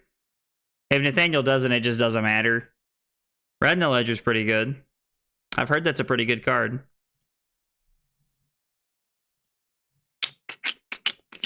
Okay, stop.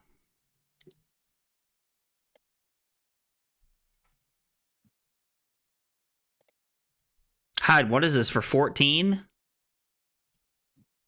All right. Well, Nathaniel's turn was also pretty good. So the inertia token means we're not going to be able to block. So I guess we'll just take the old 11 here, go to 20. All of a sudden, the game's a lot closer than it was. Oh, so on our turn, we'll just play Warmonger's Diplomacy.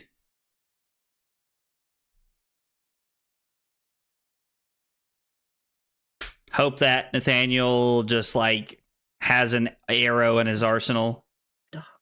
No. So I put these cards in here. We're going to pick War. We're going to pass when the tokens pop up. We're going to do Blood Rot first. And we're actually going to pay because I have an Art of War and a red.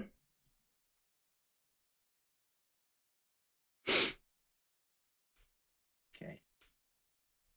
This is so annoying. Man, this hand's really good. I feel like I've said that a lot tonight. I feel like I just keep looking at my hands and I'm like, oh, that's really good. Oh, God. Yeah, let's go to 16. I think going to 16 is fine here. This is so sad. Pass. Just had Natty red in the ledger on the top. Pass. I mean, you can load the red in the ledger. Yeah, I mean, it just doesn't matter. I mean, sure, but you can load it.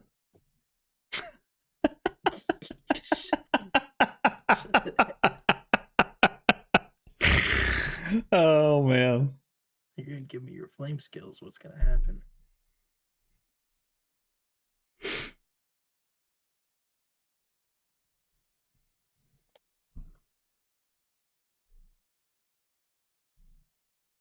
Oh, wait. I keep forgetting I can't do that. God, freaking stupid game. You'll have to start the whole turn over.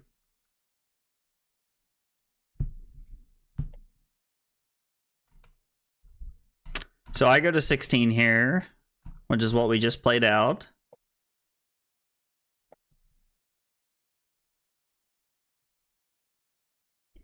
You can't play that, you cheating fool.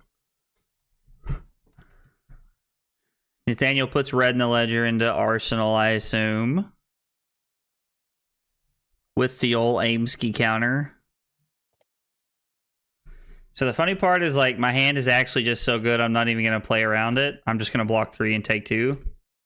Okay, freaking E-Strike, boy. Because I just never don't draw E-Strike when Nathaniel has red in the ledger.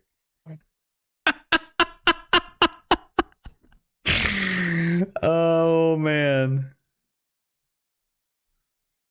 This is insane. I'm getting all of my good luck out like right now, and then me and Nathaniel are gonna play on Friday night, and he's gonna like just like absolutely destroy me. Oh man, this is also a pretty good looking hand, especially not to have a blue. Can you imagine having 4 0 cost cards in your hand?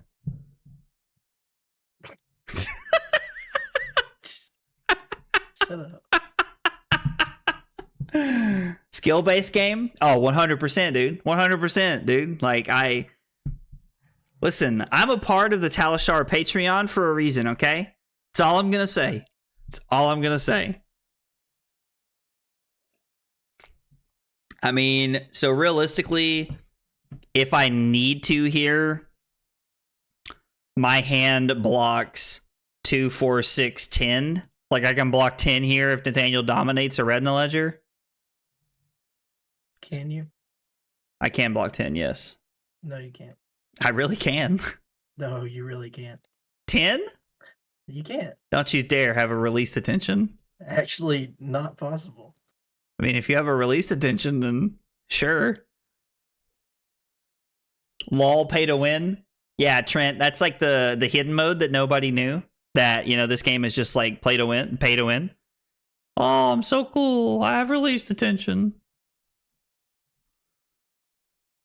See how he bullies me. See how he bullies me. Oh, man. Okay, well, all of our cards either block for 0 or 2. So we're going to block 2. This is actually pretty bad for us. Low-key. Low-key kind of bad, huh? Yeah, low-key kind of bad. About to be pay to lose. So let's throw the Snatch. Because it's our highest attacking card.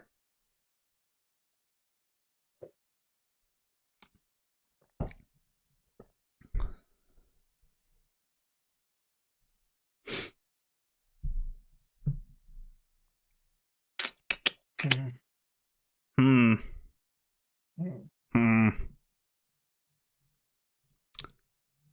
I assume Nathaniel goes to 3. And then Yeah, we're gonna pay. Question is, are we gonna pitch all 3 cards, or am I gonna keep the Rising Resentment? I think we're just keeping the Rising Resentment here. Good decision. Good decision. Good decisions are rewarded. You love to see it. Let's see what we get. So now, short of another release attention, which I know Nathaniel has played one and pitched one.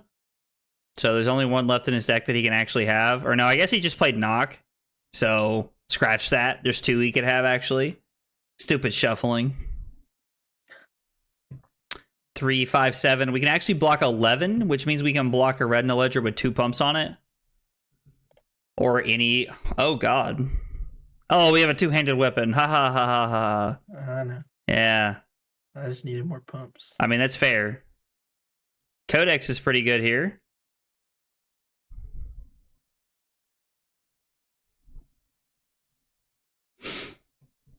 So, what is this going to be for 12? Right.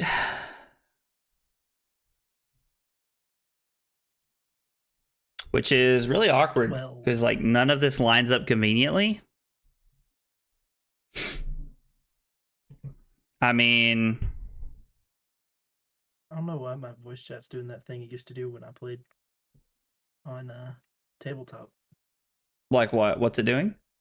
It just keeps going in and out. That's weird. It stopped doing that after we stopped playing TTS. But now it's doing it again. 3, 5, 7, 9. Do you have an E-Strike in Arsenal? No. Oh, I know what you have in Arsenal. I was like, I have a Sink Below in Arsenal. So if we had 2 3 blocks in our hand, I would just give every card in my hand in the Furnace to Nathaniel and just kind of pass and just go for next turn. But now it kind of feels like we have to go 3, 5, 7. Then, so we have to block with 3 cards from hand, give Furnace and the Sink Below. Which, like, I don't really care that we're over blocking by a point. I more care that we're giving up our Sink Below and we're at 5, and Nathaniel hasn't used his Bullseye Bracers yet. Zachary Phillips is now my friend on Venmo. Yeah, I am. You're not just sending random dudes named Zach money anymore. Dude, I'm so happy. Claim victory? Get out of here, dude. I think this has to be the play. Ooh, yucky. Like, I just think this has to be our play. And I think we're just going to keep this card. Why'd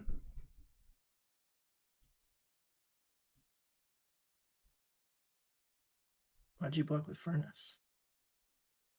Because it covered up covered everything up. Block 13 there, right? Yeah, Furnace blocks 2. Oh, okay. I thought the way it was looking right now, it didn't have the -1 counter on there yet. I guess I could have kept Furnace. I didn't have to block with it. So if I don't block with Furnace, I go to 4. And then I technically don't have any cards in my arsenal. So, like, I'm not losing any value to the Seek and Destroy. And I get to keep the extra counter on my Furnace. But, so I guess technically I gained that point back that I just blocked with. So that definitely would have been a better play for me. If that 1 point comes back to bite us, then we'll know that my micro decision there actually cost us the game. I'm throwing the Rising Resentment here instead of arsenaling because Nathaniel's going to have to give us Tunic, Cross Wrap, or a card from hand. Now, I would say like 8 games out of 10, it's just going to be a card from hand. Depends on what his hand is, but I would say most games is going to be a card from hand here.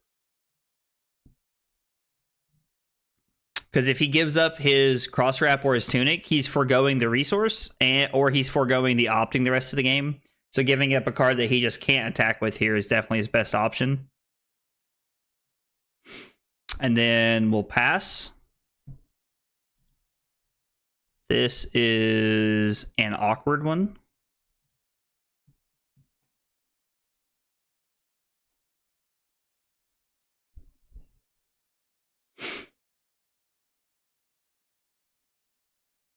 So when he activates Cross Wrap, he puts a card on the bottom of the deck. We'll see how he ops with this.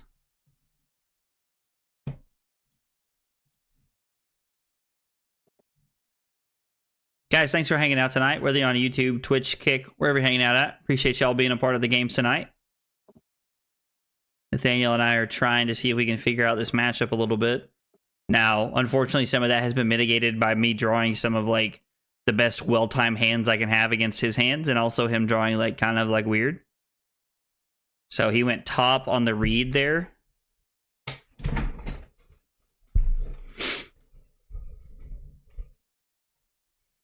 I mean, the floor of this hand is like block for 5 and then do this. But we can actually make like kind of an interesting play if it comes to it. Really all depends on like what Nathaniel does here. So this is going to be for 7.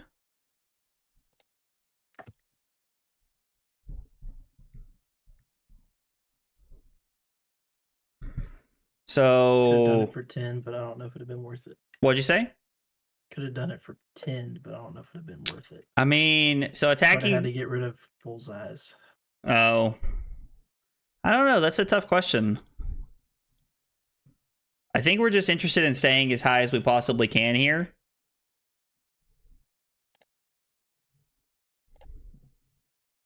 And then we're just going to attack with Command and Conquer.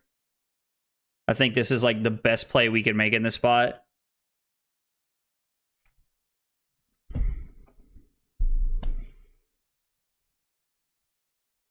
It was also worth noting that if we had to, we could have just played the Art of War defensively there if we needed to try and stay like in a better spot. But I don't know that playing defensive Art of War is ever going to put us in a better spot. So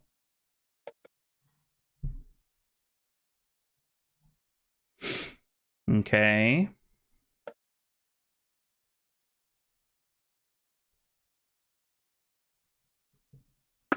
One, 4, 5, 10. So it's a 3-card 10. So it's a 4-card 13, which is really not that great. Or this is a 4-card 12. But I'm more than likely going to have to block, so taking the 12 versus the 13 is going to be better. I mean, don't get me wrong, I would love to just be able to block with this 1 card here on the end, and then be able to play the rest of the hand the way that I want to here. Also, having this card plays so much better with Kodachis because you can throw a Kodachi and then play it, and you can just never Emberblade and play it in the same turn, basically. So definitely one of the spots where where Kodachis favor that card.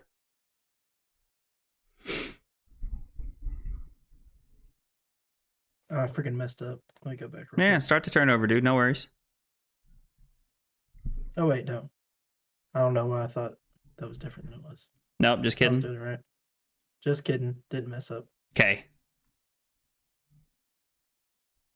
Rabble for 4.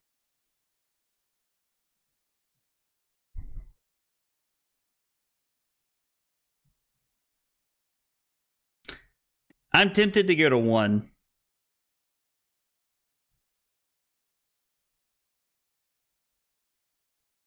I don't think that's right, though.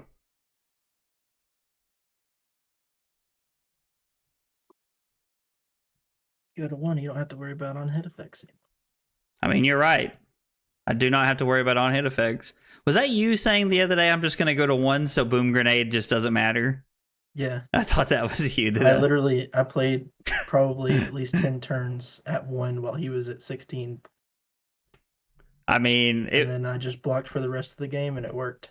It was just really funny because I just remember you were like, well, I'm at 1, so Boom Grenade just doesn't matter, so I can stop thinking about it. And I was like, well, I guess that's like probably not the best way to look at that, but that is true. Yeah. When you have like 5 dissolving shields and 6 mini force fields in your deck, then it doesn't matter anymore. So I was afraid of him having a pump here. So this is for 7, so we're just going to have to give 7 here because I don't want the Pox token. So blocking 7 means we're really blocking 9 right here. And then we're just going to swing the blade. This makes Nathaniel give us a piece of equipment here and go to 1.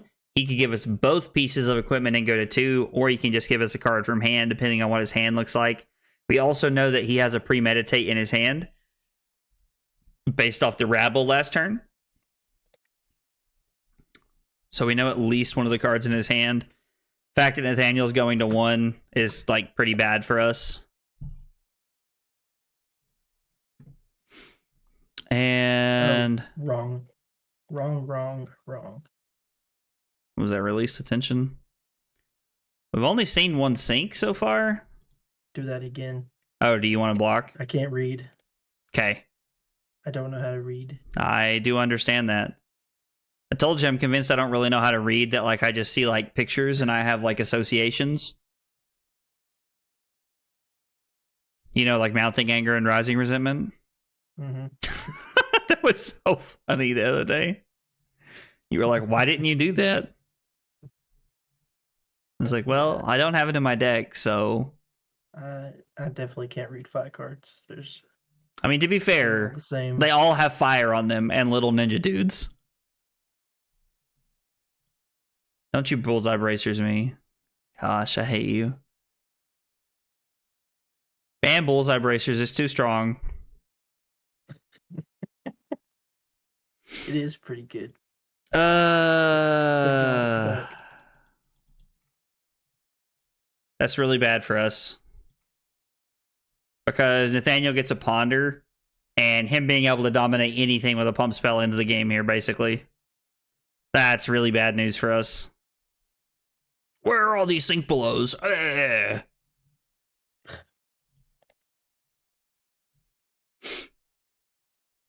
We've had some good hands down the stretch. Like, Nathaniel's hands have just been better. I mean, to be fair, after like 3 games of me just like drawing stone cold nuts, Nathaniel was kind of due for one.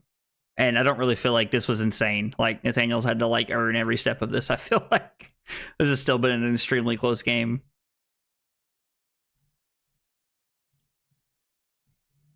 Melting Point is just a 1-for-4 in this deck. Oh, against me anyway, it is. Okay, so now we're looking at a 1 for 11. Or, I'm sorry, a 0 for 11. Oh, okay, cool. So this is 11, and my hand blocks 10.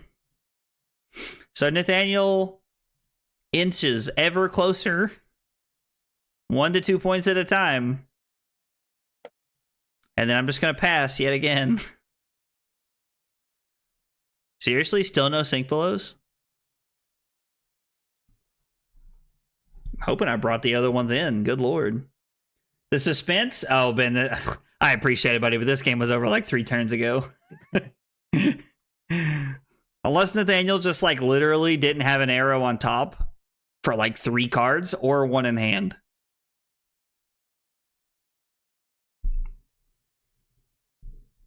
And considering he pitched a Codex, I think he does.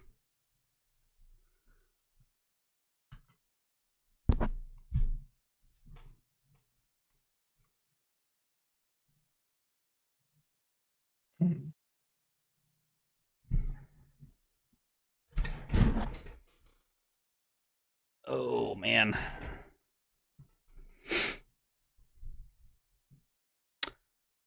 I'd rather be famous instead.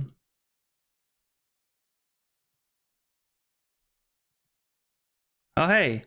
My hand blocks 10. Joke's on you, big guy. Oh, no. Aw. Sage. I guess we'll get an E-strike. It's done me good so far. What just happened? I have no idea. You picked Remorseless? No, I sure didn't. Oh, well. No takesies backsies.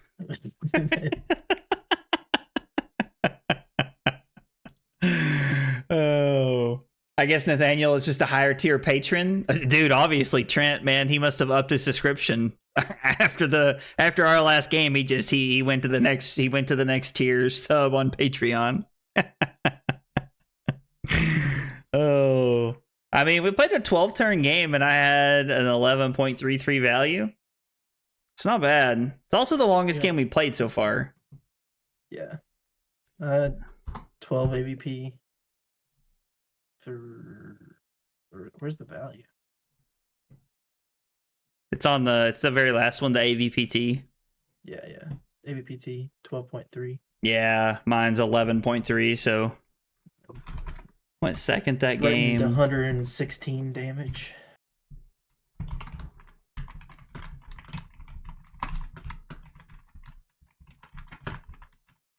Let's see. So I wonder if the longer game favors Azalea. Like, do you think that's like a possibility? I think for sure. That like the longer the game goes, the more favored you are? Because that was the longest game we played by like 2 turns so far. Yeah. Let's run it back like that. And let's try to keep an eye on that. That was a 12-turn game. Let's try to keep an eye on that and see if we can figure out if maybe that's like the secret here. Mm-hmm. Because if that's the case, then we know that you just want to block more. Which, I mean, nothing wrong with that. Like, makes sense. Like, yeah. I think we just pass. Okay. So, I mean, my hand's, like, not great, but it's also, like, not bad. Like, this is, like, a pretty serviceable hand. I mean, it's 1, 4, 5, 11. It's 11 points off of 3 cards. And then we get the Arsenal. I mean, 11 points off of 3 cards is actually really good. It's actually insane. Yeah, so, never mind. My hand's actually really good. It's just, like, I can't utilize my 4th card this turn without giving up my snaps. And that, I think, is a problem. I don't want to give up snaps on, like, turn 1 here. Yeah. Unfortunately, I have to take everything.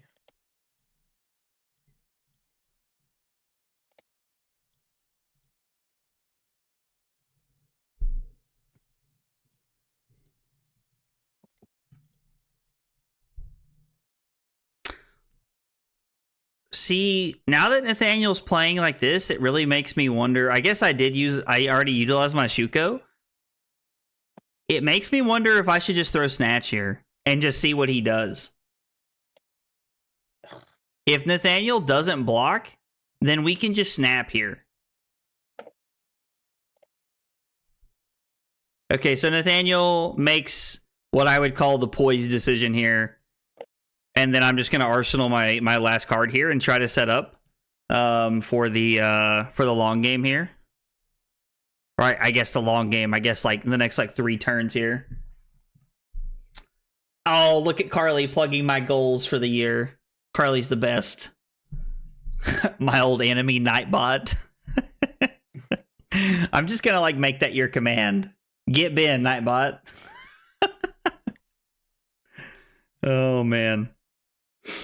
I mean, his hand's not bad.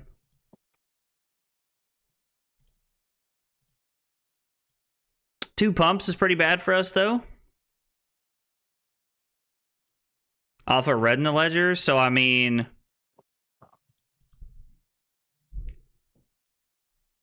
Black. I'm just going to have to put that on the bottom, I guess. I'm just going to have to go to 34. Now, I do get bailed out by having E-Strike here, but I have to put my Lava Burst on the bottom for my Arsenal. Which, dude, I'm sorry. Like, I don't...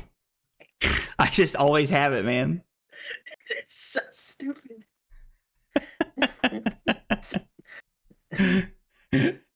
You didn't tell me you brought it back too? Yeah, dude. Nightbot's like a Twitch staple, man. You're uninstalling Twitch. Come on, Nightbot's not that bad. He's pretty friendly. Or she. I don't know. I guess Nightbot could be a she. I think I have drawn E-Strike almost like, I think almost literally every time you played a red in the ledger that's hit me. Yeah, it's really stupid.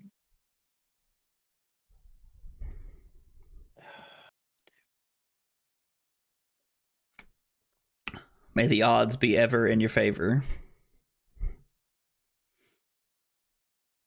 May you shut up. Nightbot is only a troll to bin. Nightbot does troll bin,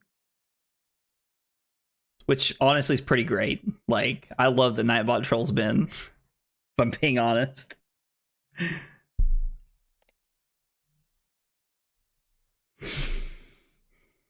So Nathaniel blocks with 2 pumps here. Interesting. And then the inertia goes off. We don't care about the inertia going off first because I don't have a card to pay.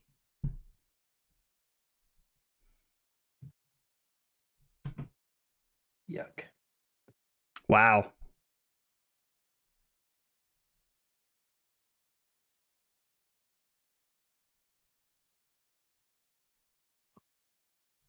Okay, let's think about this for a second. I mean, I think we're definitely taking 2 here. Like, we're definitely taking 2 here. And then I think we actually have a pretty sweet line here.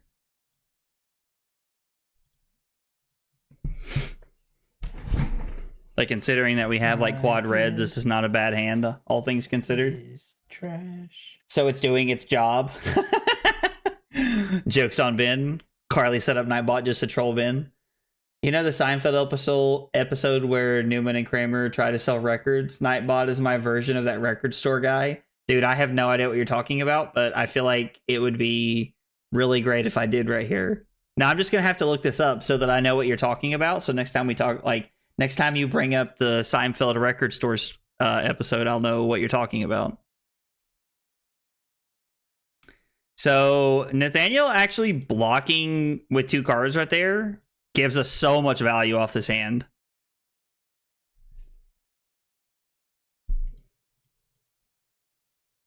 That's a second red in the ledger down here. I think the worst thing for us would be Codex here. If Nathaniel had Codex and a red in the ledger, that'd be pretty bad for us, I feel like. I mean, not the end of the world. Yeah, sorry, Ben. I don't know that episode.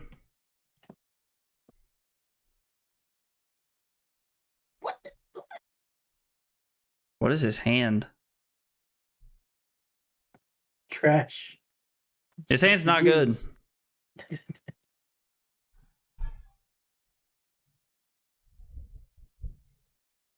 Mine is trash. So Yours we have is a... more trash than mine is less trash. What'd you say? I said if yours is more trash than mine, then it's less trash. But I mean, I don't know. My hand's not great. Like, so I could pitch an Art of War to play an Art of War here. Banish the I can Lava fix Burst. my hand. What'd you say? I can fix my hand. I mean, Yeah. fixing's a strong word, but I think we're gonna go for it here. It's 32 to 30. Like, I think we're just gonna go for like the buff and banish play. I'm gonna keep my starter considering we have Mask of the Pouncing Lynx. I know that I have a Chain Ender pretty much anytime I want it.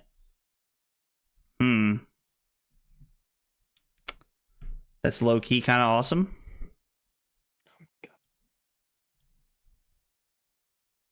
Can hear Nathaniel's frustration. Ronin Renegade for 7. Head jab for 7. Mm-hmm. That's broken. Head jab for 7 is absolutely insane. You'll love to see it.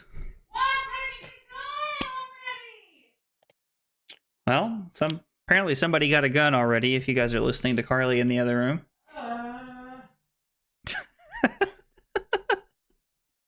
I'm gonna hope it's in the video game and not in your actual house. I mean, yeah. I feel like that's a pretty lax reaction if that's in the actual house in the other room right now.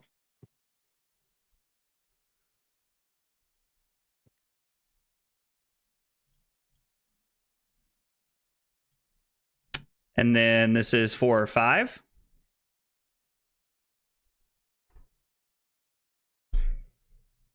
Nathaniel actually blocks 6 here. Okay.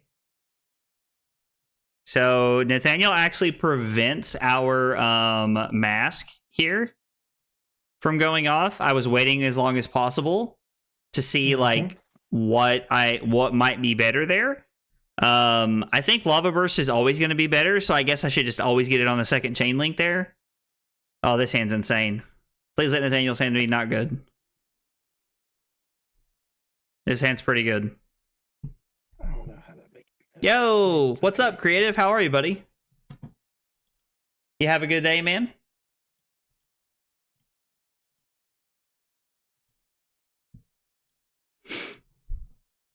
Okay, well that's not good for me.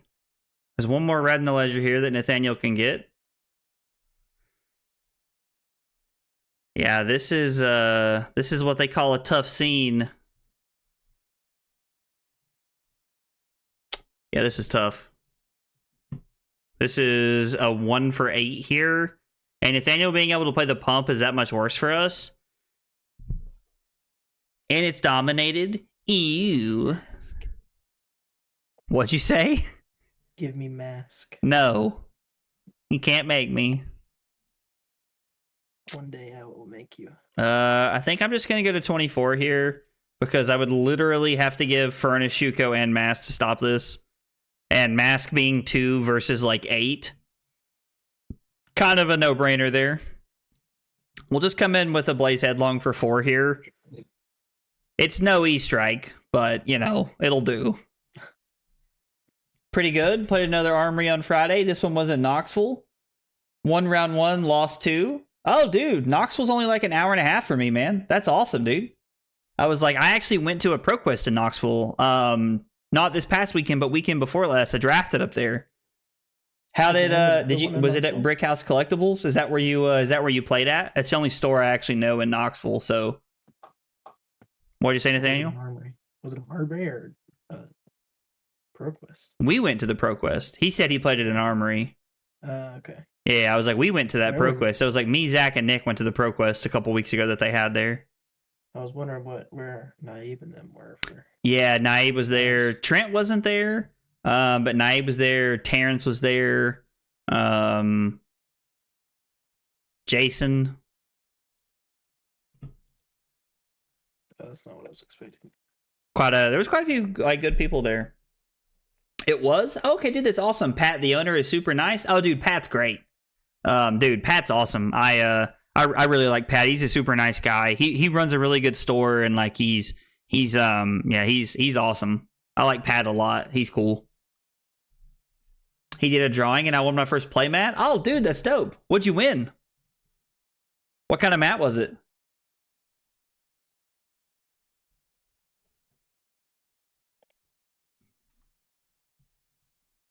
That was weird. My taskbar just popped up. Steel Soul Memory? Oh, dude, that's awesome. I bet that's actually a really dope looking playmat. What, did we just put a red in the ledger on top of our deck?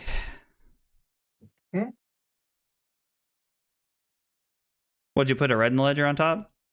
Yep. Bully for me. Memorial Ground, kind of good. Kind of good, huh? Uh-huh. Well, Nathaniel, you want to hear something crazy? What's that? I am once again standing here telling you that I have an E-Strike. Well, you should stop that. If it ever get to my freaking turn. I was trying to line it up with me playing the card, but like Talishar was just going so slow. I was actually choosing my arsenal because I had 2 cards. Oh, okay, that makes more sense. I was just sitting here and I was like, God, Talishar, you are making this dramatic effect very anticlimactic right now. Oh, gosh. It looks amazing. Dude, I believe it. Like, the Flesh and Blood art is, like, really cool. And, like there's a lot of the cards that, like, look really clean. And that I'm a pretty big fan of. So I firmly believe that it looks awesome, man.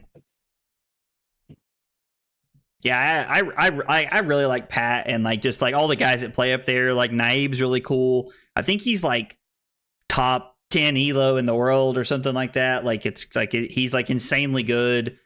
Terrence is a great Dromai, or not Terrence. Jason is a great Dromai player. Terrence is their judge up there, and he's still a really good player. I like a lot of the Knoxville guys. Like they're all like really cool. Trent's a great guy. I haven't seen Trent in a while, but he's really cool. I like him a lot.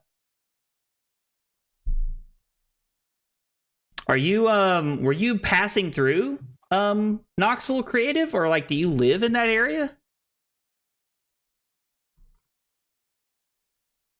And if you don't want to answer that, you don't have to by any means. Please don't feel obligated to answer that question. I just didn't know that. I didn't know that you like. I thought you told me you like lived in North Carolina, or like I thought you said you lived in another state. I was there for AMBC Bike Fest, a huge mountain bike festival. Oh, that's right. I didn't know. I don't think I knew you were going to that festival, but I remember you telling me that you were like big into mountain biking. That North Carolina had like a lot of. That you had a lot, like in North Carolina, there was like a lot of really good trails and stuff like that. I feel like I remember you telling me that. It's like all coming back to me. I've slept since then. Oh, Murfreesboro, just south of Nashville. Okay, I think like yeah, I think I remember like you telling me that. Like I know you told me that, but I don't I don't remember it off the top of my head. But I think I do remember us like having that conversation. Now it's like kind of coming back to me. Said I was super jealous of your location. Yes. Now that I do remember. That I do remember us talking about, because we talked about how I went mountain biking one time, and like I was super disappointed when I learned that I had to walk back to the top of the hill instead of just like, you know, being able to like actually instead of just being able to like, you know, like take a bus or something back to the top of the hill. Oh, did you do a ski slope or what? It was like a bike. Like we just went mountain biking, and when we got to the bottom, I just remember being like, that was a lot. So it was all downhill? I mean, like, yes. Dang. Like we drove to this place, and then like it was like all downhill, and like you just had to like walk back up to the top. It's nice.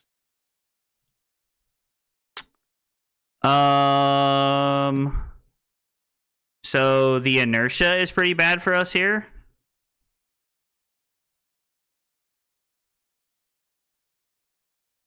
I think if I take 6 and go to 13, I can just play this, try to disrupt Nathaniel quite a bit here, and then hopefully get a little lucky here.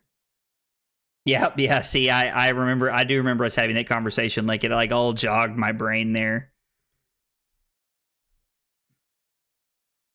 So yeah, we'll just play this.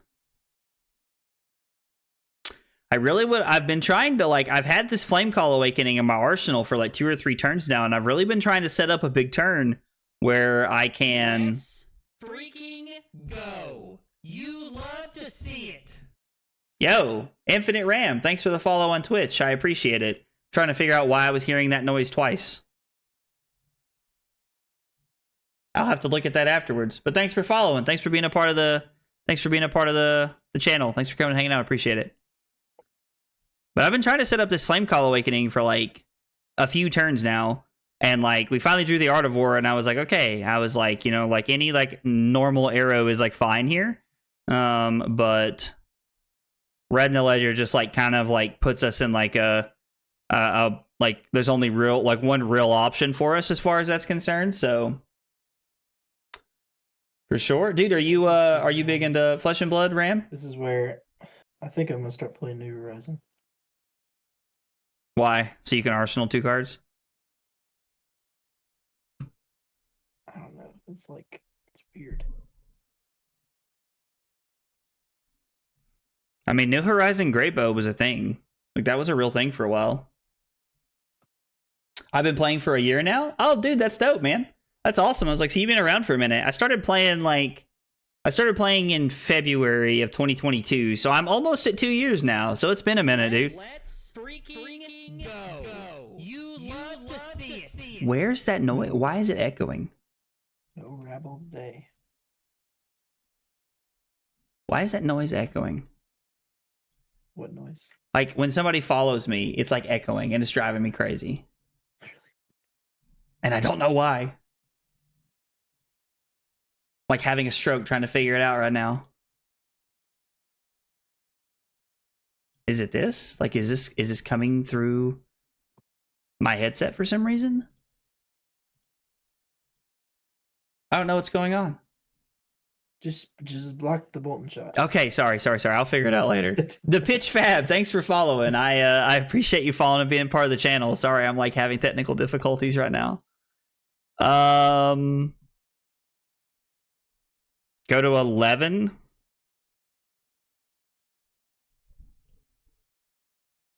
supposed to block it. No. Okay. That was actually horrible. My hand attacks and does things, so no.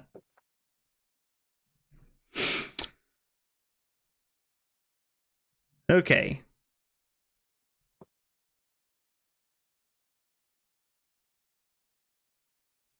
Let's start here.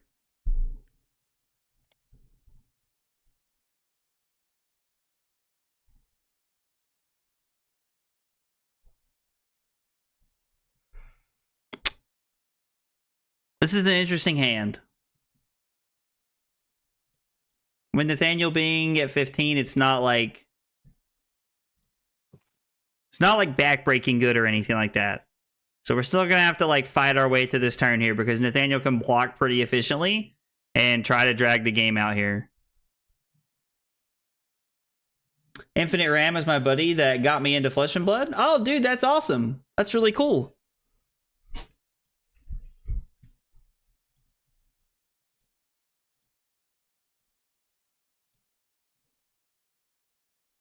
You guys like play at the kitchen table a lot? Like, do you guys like get to like get together and like test and like play games against each other quite regularly?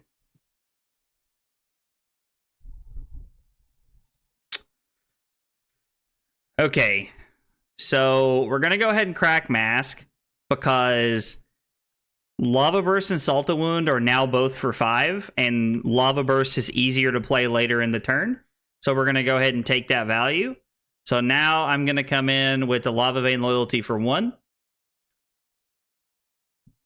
And if Nathaniel blocks, he's really blocking 2 here because we have shown him the Salta Wound, but I didn't want to give him the opportunity to just block with Cross Wrap here and stop me from being able to use my mask. That's like kind of one of those chances the later the turn goes on, like the more you have to like really consider, is my opponent going to block? Am I going to get punished? So it's one of those situations that like you really have to kind of be like a little tactical about. You do it too early and your opponent knows to block the rest of the turn. You do it too late and your opponent can just block and stop you from doing it. So it's one of those decisions you kind of have to make in a strategic fashion. So Nathaniel decides that his Cross Wrap is worth 2 points here, and then we're going to come in for 5. If Nathaniel's hand is good enough, he might just go to 4. And then maybe we'll actually see a Sink Below in this hand. We haven't seen one all game, which is like kind of wild, honestly. We did it. Sink Below accomplished. Starting 2, the Pitch Fab is our channel we just started. He will be beating me on a regular basis now. Oh, dude, that's awesome. Are you guys going to be streaming Flesh and Blood content? Like, are you guys going to stream like IRL games? Or are you guys going to stream like Talishar games even?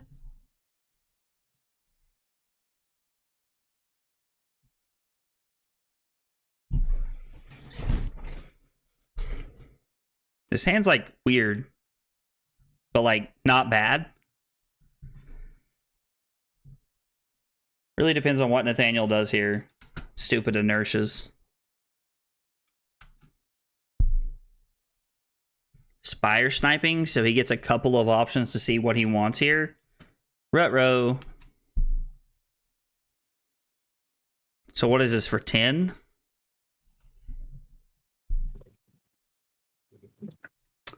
Gains when this hits a hero until the start of their turn, they can't pitch cards of the chosen color. Should have been 11. Huh? So wish it had been 11. I mean, why can't it be 11?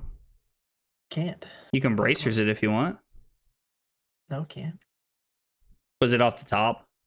Yeah, it came from the deck. Gotcha.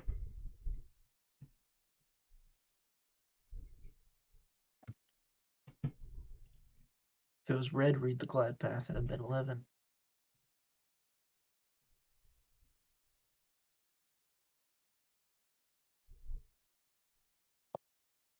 This is a really weird hand.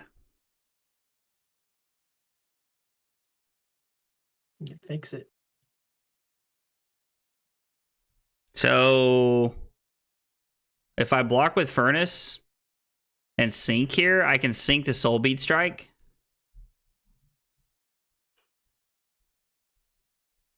I mean, I take 4, go to 7, and then I still have 3 points of armor block left. Like, that's not terrible. Because it's just you can't pitch cards. Right. It's not play or pitch. Right. And I just gotta choose blue just so you can't Emberblade. So normally that would be a safe bet, but I drew an Art of War. Which is like kind of crazy. So I should have chosen red. This is like... No, I'm not going to play the Art of War. I'm actually just going to use the Art of War to attack my entire hand out here. And take multiple cards out of your hand. I think that's the play here. We are testing IRL on Thursdays right now. Oh, dude, that's awesome. If you guys are streaming games, like I'm 1000% gonna like follow your all's channel after this. I'm all about it. Like I'm all about like watching games be played anytime I can. IRL for the most part, and podcast stuff too. Man, Barbed Undertow wrecked me on Bravo this weekend. No blues. Yeah, so Barbed Undertow is like a really cool card. Like I think for that purpose, like specifically, like I think it's like designed to be like good into Bravo so that you can name blues. Are you a big Bravo player, Ram, or are you guys like kind of bouncing around on the decks you're playing? Because like if you guys are streaming content regularly, like even if it's once or twice a week, I'm all about it. I will watch almost assuredly. I love to watch any kind of gameplay I can get my hands on. So I don't like that Nathaniel still has 3 cards here. But this kind of forces him to give me 2 cards. Oh, wow. Okay, so he does have to give me 2 cards because of the 2 blocks. I was going to say 2 cards or a card and Tunic, but the 2 blocks kind of made that choice for him, which is kind of nice. Now we just kind of have to hope that his hand's not like actually insane.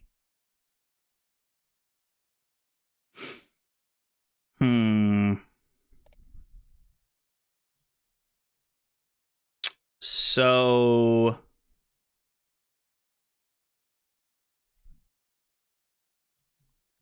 3, 4. Let's go ahead and sink to cover this all up, and we'll put this on the bottom. And then this is not bad. This gets 2 cards and Tunic here, which is pretty good for us, I think. I've been trying out Bravo, but Azuri is my thing. Azuri's really good. I like Azuri's biggest problem right now is that she struggles into Dromai. The old dragon lady's just like a little bit too much to overcome. I think that's like really like what's keeping Azuri out of being like super popular in the metagame. Although I was impressed to see Azuri win the Melbourne calling. That was kind of cool. Just because I know that like Azuri hasn't like won too many like big events that I've seen since she's like jumped into the metagame, which is funny because like she has a lot of like she has a lot of powerful reactions and things that she can do that I think are like very strong.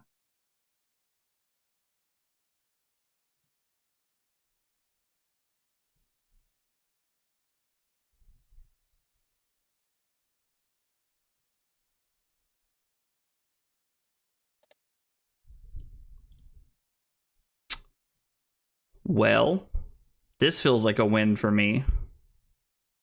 Mm-hmm. So he loaded an arrow in off the top of his deck. So Nathaniel was forced to keep 2 pumps because he was forced to block with both of his arrows.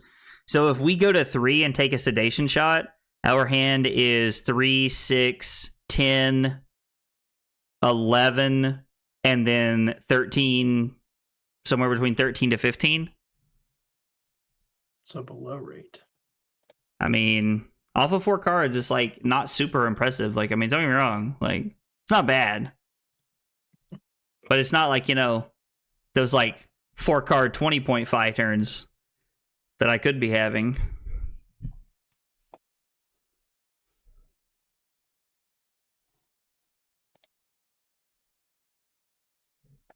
I really like Murkmire Grapnel. It's a sweet card.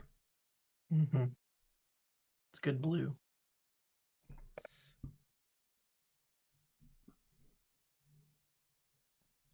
So then we come in for 3 again.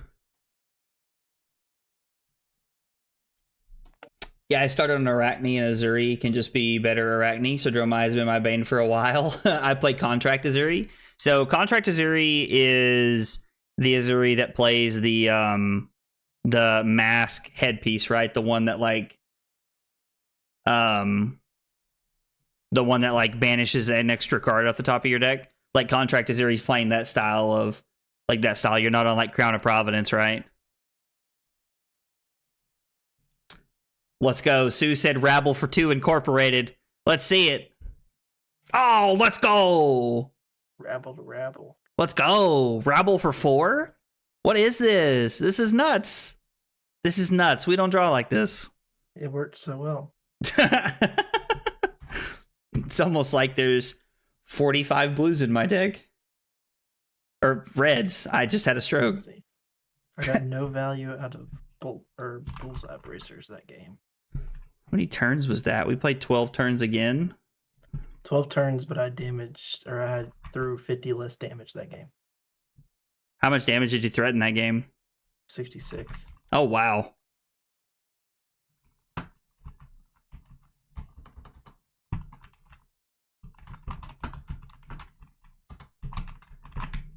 Threatened 66.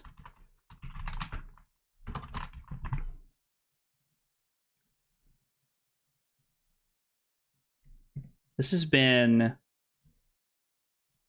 very good. I feel like this has been very informative for me. Have you been playing against Death Dealer mostly?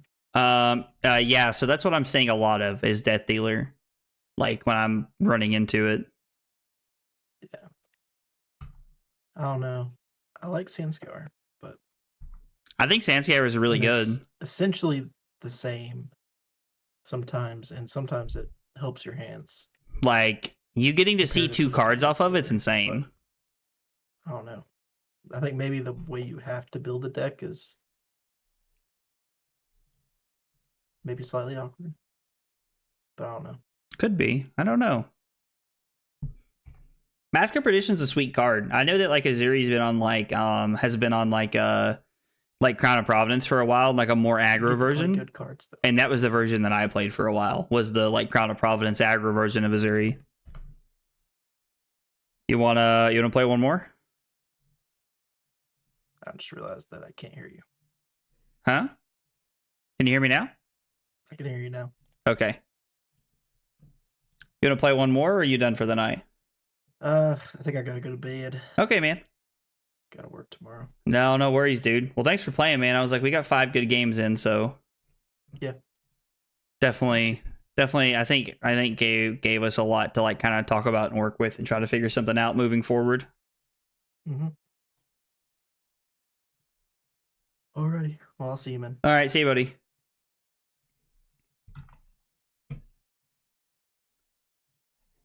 All right. So we played 5 games into Azalea, and I went 4-1 tonight. Now I think that's more on I think that speaks more to like how the games were drawing tonight.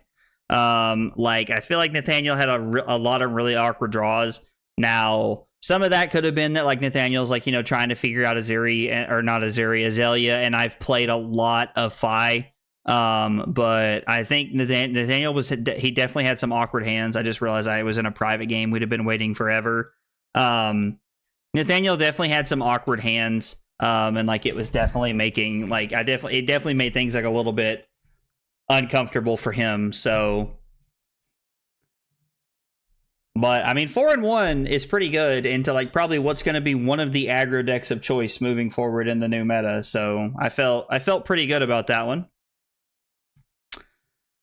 Let's see what's going on with my alerts. Let's figure out how to sideboard first. So let's see what Big Boy has for Rhinar here. So Rhinar, we get the 54 card special, which means he wants none of what we have in our sideboard. He wants none of what we have in our sideboard, which means there was 6 more cards that he would have just rather have had. I'm putting the blues back in because I think 15 blues is a necessity. Lupine Fiasco definitely did not see it that way, but I am a firm believer that 15 blues is just the way to go. We could be on Sync Belows and try to play like a little defensively here into a close game versus Rhinar, or we could try to run Command and Conquers and try to get some cards out of their hand. Let's go with the Command and Conquer play, and let's try to play a little bit more offense here than defense, because if they intimidate the Sync Belows out of our hand, it's going to leave us in some awkward spots. And I think we want to be playing way more offense than we do defense, so I think that's like a pretty decent play for us here. Blood Rush to start the game, huh? It's a pretty aggressive play from them on turn 0, I would say. I'm kind of surprised to see that.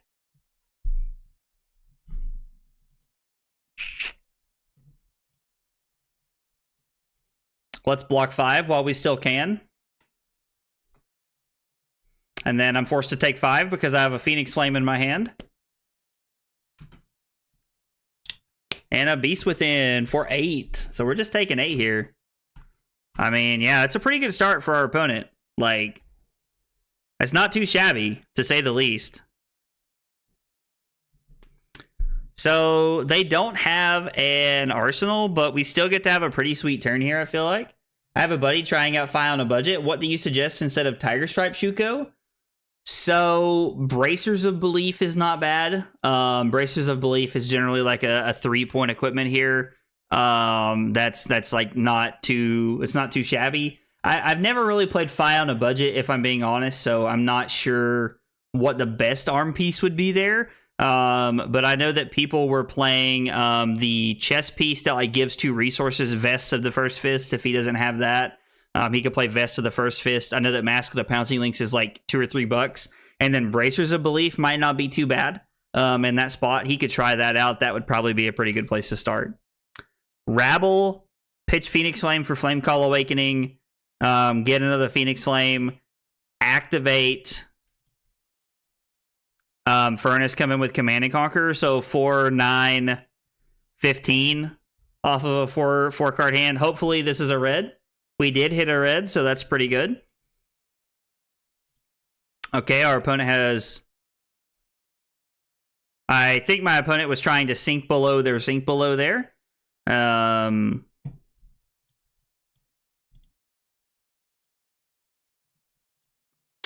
If our first chain link had been Draconic, we'd be able to actually just attack with this and then activate Fai, but we're not going to be able to do that. We are going to have to actually just come in with our Command and Conquer here, which is not a bad turn. We are still down 4 points after our turn, and we don't have an arsenal, so that's a little worrisome. What does this say?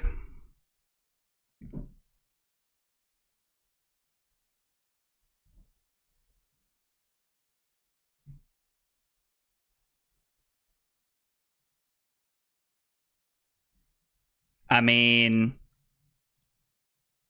we can block 6.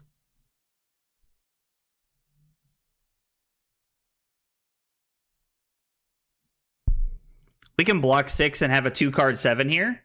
So that's not a bad turn cycle for us. Like, blocking 6 and having a 2-card 7 is like actually pretty decent turn, all things considered. That makes our total turn worth 13 points. But there's also a lot of value in us blocking 3, or blocking 6 with our hand, because like it was going to be a little awkward anyway if we did decide to keep it and do anything with it. I could turn on Mask and go get Lava Burst here to add 6 extra points to the chain, but I really don't think that's worth. I think I'm just taking 9 here. Or I'm sorry, 13. Was that a barraging beatdown before that? It was. Our opponent's just definitely trying to erase us here, which I think is a smart play from them.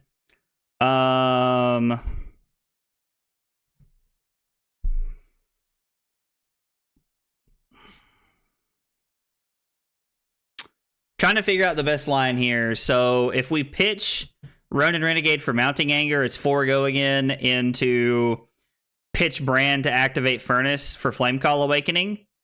And, I mean, that's a pretty good turn. Or we get to go Ronin Renegade into pitch this for Flamecall Awakening, pitch the Phoenix Flame to activate Furnace, come in for 4. No, this is a better play because it gives us more value. We get to add more things to the chain link. Now, Scowling Fleshbag does definitely, like, add a big problem into this for us. I think I'm better off just to activate Furnace here with this card. And then I can just go ahead and guarantee my Emberblade this turn. I'll come in with Emberblade. And then after this, we'll just arsenal our Flamecall Awakening and hope they don't have a Command and Conquer. Man, this is also a really awkward hand. So we're going to take 7, go to 7. They've pitched 2 Reckless Swings, so we're not too worried about running into them, but...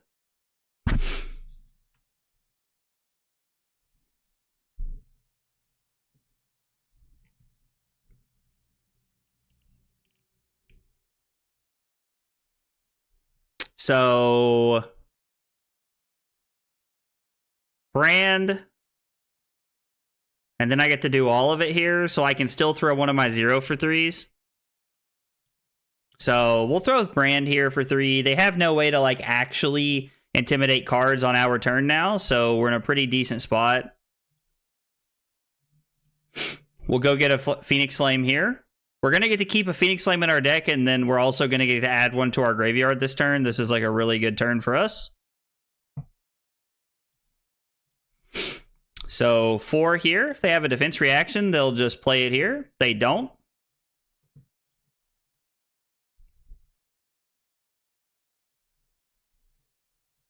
We get to go get a Phoenix Flame here. I think I'm just going to go ahead and turn this on because now that this is hit, now that this is hit here, our Salt and Wound is for 5. And anything else that hits after this is just going to add to our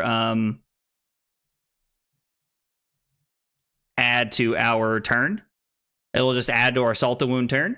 So they block Scabs, which blocks 2 there, really. And then we're going to activate Fai, get a Phoenix Flame, come in for 2. If they block 2, they're really blocking 3 here. So if they give us a 3 block, they're not losing any value on their card. And then this is now for 6. On hit, we put our opponent to 5, which is pretty good. I mean, unless they can just kill us here, I don't really see them getting like all this crazy value out of this. Like, it's very possible that they can just kill us from this spot. It's not super likely, but it can be done for them, so...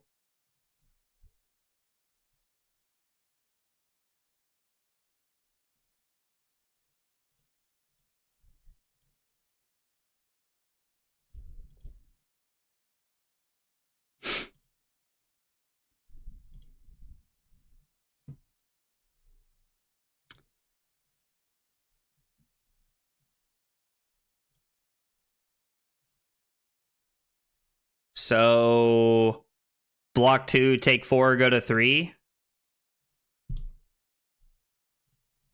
This keeps us out of Reckless Rage swing range here, which is not bad for us. I'm just gonna throw the Snatch and see what they do. Even if they say no blocks here, I'm gonna snap, and I'm gonna try to hope that they don't have a defense reaction here. But if they block with 2 cards, I think I'll actually just pass. Yeah, I think I'll just pass because this doesn't take any cards out of their hand. And I'll just arsenal this here and hope that they can't, like, kill us. It's always possible that they can kill us pretty much from anywhere. It's one of the downfalls of our opponent playing this into us.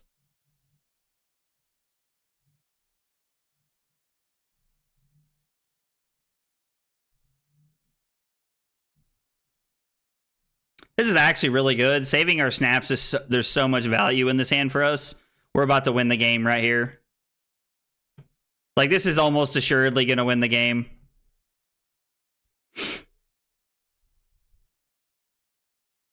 If they're forced to give us 2 cards again, the game is over.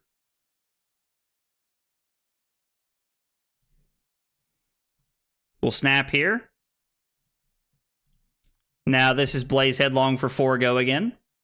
Our opponent goes to 4. This is Blaze Headlong for 4 go again. Our opponent goes to 3. And then this is Salt the Wound for 5 and our opponent dies. Let's go. AVPT of 13.57 over the course of 7 turns. I've had better games, honestly. It's not like incredibly great or anything, but felt pretty good. I felt pretty good. That game did, so. Oh, thanks, Creative. I appreciate it, buddy. I'm going to follow your all's page after this, by the way. Whenever I'm done streaming, I'm going to follow your all's page because I'm always interested in seeing new content and just you know, watching and like hearing things. Like I listen to some of the Flesh and Blood podcasts. I have to admit, podcasts like aren't super my thing, but I do like to listen to some of them. So just having access to more content is awesome for me. So I'm definitely going to follow you guys after this, especially if it's IRL gameplay. Like people who do IRL gameplay, man, it's amazing.